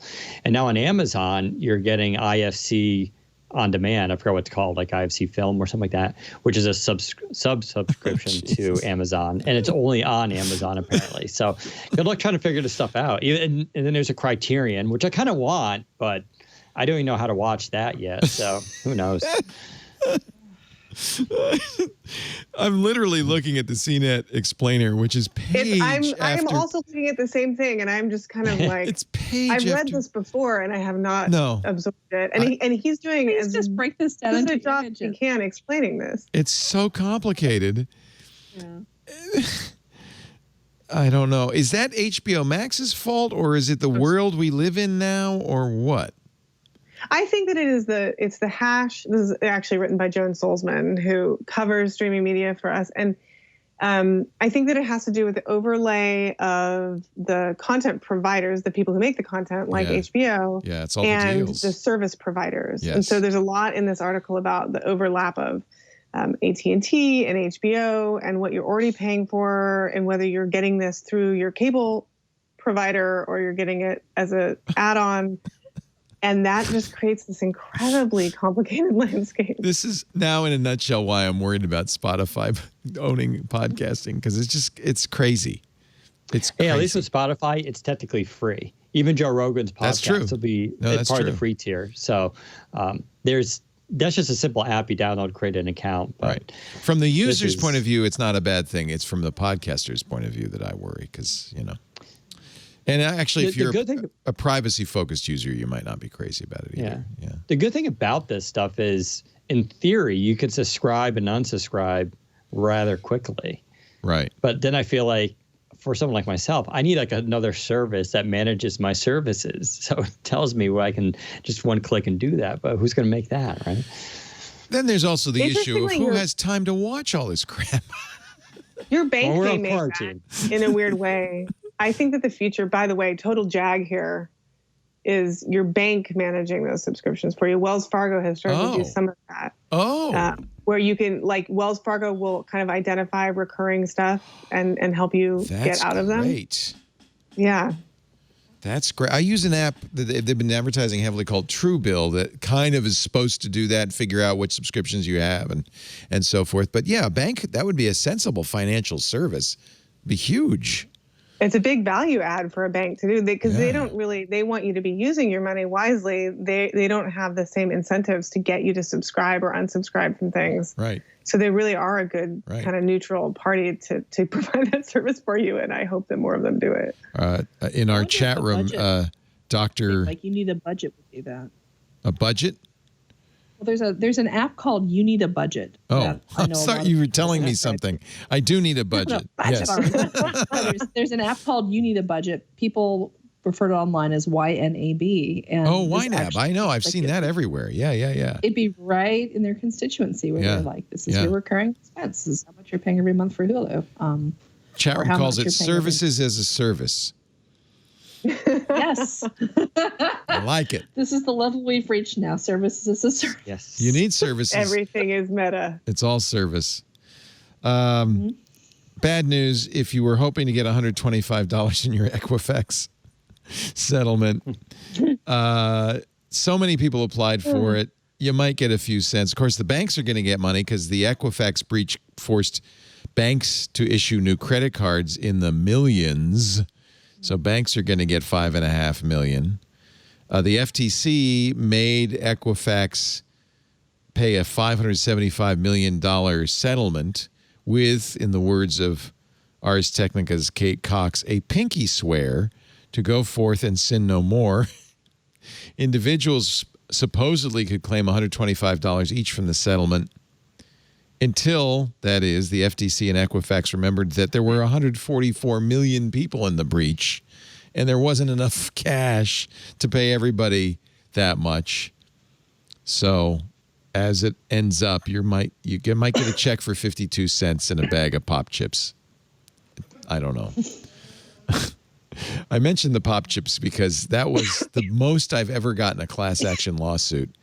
Was the world famous pop chips. I'm sorry, I mentioned pop chips, and I think I put Lindsay Turrentine into anaphylactic shock. I apologize. I got the settlement in the class action lawsuit was a bag of pop chips. Go ahead. Hydrate. While Lindsay is I swallowed a piece of mint from my mint tea. Oh no. And it went down the wrong way. I think you're taking mint tea a little too literally, Lindsay. You know what? I learned this in Amsterdam. Well, in the Netherlands, this is how they make mint tea. But it wasn't mint in the jar. But okay, yeah. Mm-hmm. Yeah, no, this is actual mint. That's actually a great idea. Is it good? It's wonderful. Do you boil it, or is it sun tea, or? I boil it. I just pour boiling water over a stick of mint. Oh, I love it. No, and then cough to death. You need a little screen on the top or something. Just a little something to prevent. Apologies. I'm going to mute myself. Mint inhalation. Our show today brought to you by CashFly, and I mean that quite literally. They are our CDN, a content delivery network. And if you notice, and you probably don't, that's the beauty of CashFly. You probably never notice. But when you download shows from our network via our RSS feeds or on our website, they come fast. No buffering. Boom. They just come in. That's CashFly at work. They've been delivering content since 1999. We've been using them almost since the beginning of Twit. I'm a huge fan of CashFly, partly because they save us money. I mean, they are 30% faster than the competition, and they cost less. They also do some really nice things. They smooth out the cost of your CDN by we're very peaky, as most downloads are, whether it's podcasts or applications or data of any kind. It tends to be peaky. You kind of maybe worry on some CDNs, am I going over my content cap? Not with CashFly. They average it out over a year, so you know exactly what you're going to pay month after month. And now they have something really cool. This is a little complicated, but if you use a CDN, you'll get it. It's called 100% Cash Shield, and it's going to save you so much money, a drastic reduction in data transfers fees with AWS's S3 and other cloud storage origins, because your cache hit ratio with the CDN will be 100%. Essentially, you're putting your storage not on these third parties, but on CacheFly, which means when you get a cache hit, when you get your cache items being evicted for large one-off requests costing you a fortune in data transfer out fees, well, it just doesn't happen with 100% cache shield and CacheFly's guaranteed availability. You just avoid that. It's a next-generation content delivery solution for today and tomorrow. You keep your content and data closer to your customers. You don't have to go over the public internet, traffic from other companies. You buy as much space as you want. Your data will always be fetched from 100% cache shield rather than the origin. Shielding can reduce your origin spend by thousands of dollars a month. And this is no insignificant side benefit, there are no more cache misses. You're going to improve your download speeds. There'll be no more buffering. Guaranteed availability, the highest quality of service. If you're streaming video, it'll scale reliably to reach global audiences of any size. If you're doing gaming, you get hyper-fast download speeds, low latency, and a scalable solution. Your podcast will be delivered quickly and reliably without delays or timeouts, and I can vouch for that. Lightning-fast digital download speeds for large digital files, no matter where your customers are. I love CacheFly. And because they're all over the world, their global throughput performance dominance ensures any cache misses are delivered 5 times faster than from your origins. Just for Twit listeners, CacheFly is giving away a complimentary detailed analysis of your current CDN bill and usage trends. You may be paying as much as 20% more than you have to. This is no pressure. Just bring them your bill, bring them your usage, and they can tell you if you'll save. Twit.cachefly.com. Twit.cachefly.com. Thank you, CacheFly, for saving me big time. Oh, there's so many stories we haven't got to. Let me see. What about the grandma ordered to delete her Facebook pictures of her grandchildren? This is just a silly story. A GDPR action. Apparently, a mother and daughter were having a fight. Grandma was posting pictures of the grandkids. The daughter said, knock it off. Grandma said, no, they're my grandkids. They went to court, and the judge ruled that the matter was within the scope of the General Data Protection Regulation, GDPR. The grandma is ordered to remove the photos or pay a fine of 50 euros a day up to 1,000 euros. And if she posts more images of the grandkids in the future, she'll be fined an extra 50 euros a day. I love this. I think the kids should get to choose.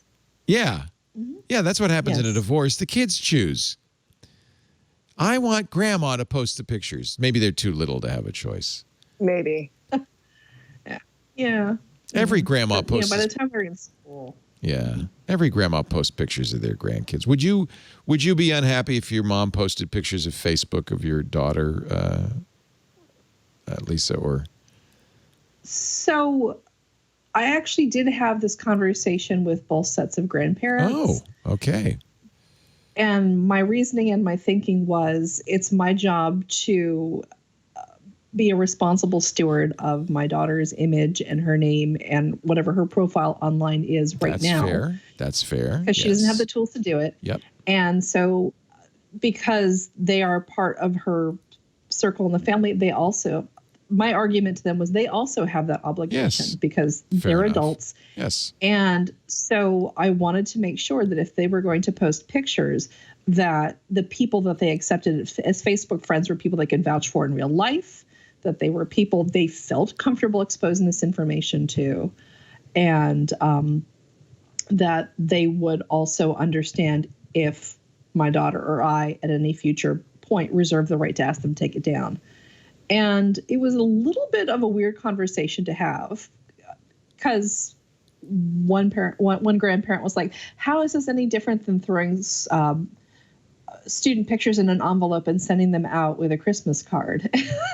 I had to say, that's a good point. But the Christmas card goes to one person. Facebook goes to everybody. And digital assets can be replicated and reused and downloaded in ways that, like, you lose control in a way that you don't with a physical object. And so we did have to work through the idea that we'd like to think that everybody that we know digitally online is a good actor. That's not always the case. Please be responsible about assessing and evaluating. And then once my daughter hit elementary school, we started passing everything by her. Like if I mention her on Twitter, I make sure that I talk to her about it first and she's okay with what we tweet. Sometimes she's like, you can tweet what I just said. And we do the same thing with pictures, and it's an ongoing discussion with, this is you're going to have a public data trail. And as your parents, it's our job to start you off strong. No, that's fair. And hopefully give you the skills to build it up over time on your own and take it over by the time you're in your teens. Good news for Section 230 fans. This is the Communications Decency Act section that says that social networks are not responsible. They're common carriers, in effect. They're not publishers of the content. There was a lawsuit against Facebook from back in 2016 because Facebook hosted accounts, at least the lawsuit claimed, knowingly belonging to Hamas, which is, of course, classified as a terrorist organization. Under Section 230, that, you can't sue a website for that. But the lawsuit said Facebook's algorithm, there's the algorithm again, promoted terrorist content to people who liked similar pages or posts. And as a result, they should be more liable. Their immunity should be reduced or eliminated. They lost in court. Facebook won. Second Circuit Court shot down the complaint, saying there's no basis for making Facebook liable because it arranged content with algorithms. It was appealed to the Supreme Court, and this week the Supreme Court rejected the case, letting these rulings stand. So a victory for Section 230, I guess. You agree? This is always that tough case scenario, right? It comes down to freedom of speech. Not in this exact case, but those are the examples used. It's never the things you want to hear that we all agree upon. It's always those tough cases. Yeah. The ones that are like, is this what we really want? Because no one is going to publicly, we should let terrorist groups and let them use these platforms for this stuff. But at the same time, you can't have these companies being completely responsible. What needs to be done is put pressure on these companies to figure out how they can solve these problems with their algorithms and everything. Lindsay, do you think that Facebook's more liable because their algorithm might have promoted the Hamas posts? Yes. And I think that the problem here is that when we talk about free speech, we're often talking about the ability to share your opinion, even if it's controversial or negative. And then the responsibility of a private company when it comes to that. To what degree is Facebook, a utility? Right.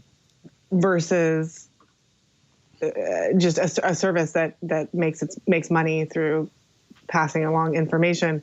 I think that an algorithm promoting something is in a way effectively an endorsement of that. Interesting. Not necessarily an endorsement of the content itself, but an endorsement of the power of the content. And it gives it power. And amplifying something. It amplifies it. Right. It's saying more people should hear this. We have decided that more people should hear this. And we, in this case, is the algorithm. And that's where it gets really, really tricky. But I tend to fall on the side of caution here, right? Like, go ahead and put your stuff there. But if it is dangerous, and that's where it gets really hazy,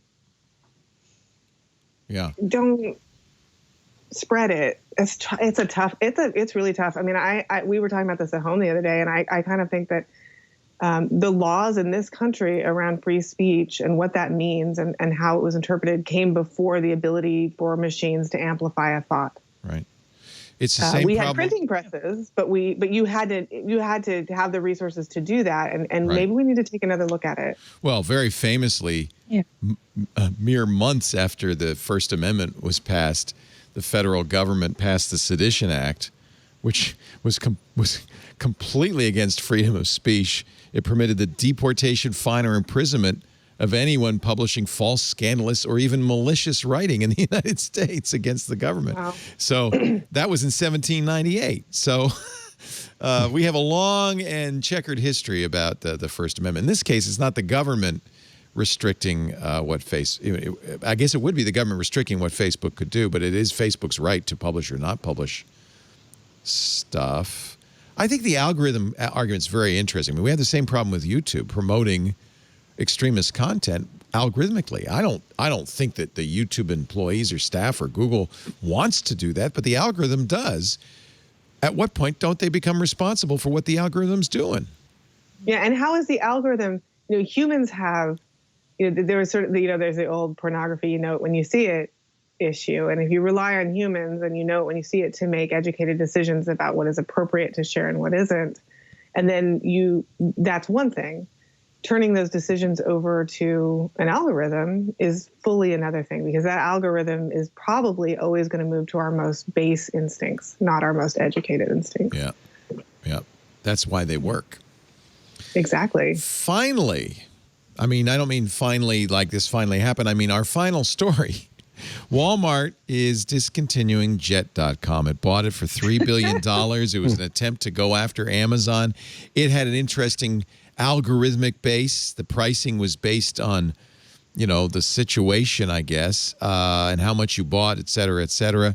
Walmart needed to get an online, online sales to compete with Amazon. They bought Jet. 4 years later, they're discontinuing it. Visits to the site have plummeted. The brand is not taking off. That's a pretty big loss for Walmart. Although, I got to point out, Walmart's doing all right in e-commerce. 74% surge in online sales. That's what's so weird about this. Yeah. They built this whole thing and are not using it. They've had a really checkered approach to e-commerce too, because they bought ModCloth, and that hasn't worked out for them. There was some men's clothing site that they also bought that I think they recently gutted. It seems like they really don't know how to build an audience online and capitalize on their logistical and in-store network either. It's kind of baffling. I think the story of Jet is interesting because the guy who founded it, Mark Lohr, founded it because he hated Amazon. He had started diapers.com and soap.com in 2005, and Amazon essentially took it down in a price war. They've done this before with other online stores by just undercutting them. And eventually, he was forced to sell to Amazon. Amazon acquired both brands for $545 million. The parent company's Quidsi. He left Quidsi in 2013 and then started Jet.com 3 years later to try once again to beat the Amazon juggernaut. I'm sorry, he started it at 2013. 3 years later, he sold it to Walmart for $3.3 billion. And now here we are 7 years later, and Amazon has won again. Spent a lot of money hating on Amazon. He hates Amazon. I wish I had this problem in my life. He hates Amazon. I hate a company or something so badly that I made $545 million and then $3.3 billion. Not bad, right? Not bad. No. He is still Walmart's CEO of e-commerce. So I guess he still has a job. Although why he's working, I have no idea. Hey, if I got $100 million, I'd retire. Huh? He hates Amazon. He hates them. Why? Yeah, I'm going to kill Amazon. It's working. I'm going to kill them. This has been so much fun. Thank you, Lindsay Turrentine, for deigning to hang out with us lowly people. This is my favorite. This is so fun. You're great. Senior Vice President, Content Strategy, Viacom CBS. I swear to God, you're going to be running Viacom CBS soon. So just I would not worry about that happening. You don't see that not in the cards. I mean, you never know, right? But I'm pretty much focused on the tech brands in the CNET Media Group. Nice, and doing a hell of a good job. By the way, we're launching a whole package next week on CNET about CNET's 25th birthday. Ooh, I can't wait to see that. I can't too. You know, I was CNET's 4th employee. I wonder if they'll mention me. Well, I'm writing the intro tonight. So I've told you this story, right? Halsey Minor and Shelby Bonney. Have I told you this story? I don't think so. I haven't heard it. I was doing a radio show in 1992. I was doing a syndicated computer talk show with Dvorak, and I got a call from this guy, Halsey Minor, who was a hedge fund, boy wonder, saying, hey, we want to start a television network about computers. You seem to be the only one doing a national computer talk show. Mm-hmm. You should come to work for us. I said, okay. He made me, I think I was a VP of marketing. There was only 4 of us. It was him, Shelby Bonney, another hedge fund guy and financier. And I think there was one other person working there. The first job he gave me was, well, how much is it going to cost for us to start a 24-hour tech network? This is in 1992. And I came back saying, I'll give you an example. CNN took them $50 million a year for 10 years before they made any money. That's $500 million. How much do you have, Halsey? And at that point, and I take some credit for this, they pivoted to the website strategy with a little TV on the side. He also fired me, but that was another that's another story for another day. I want to hear that story. This is the 25th anniversary of the website. Yeah. So 92. So that 25th anniversary would have been 95.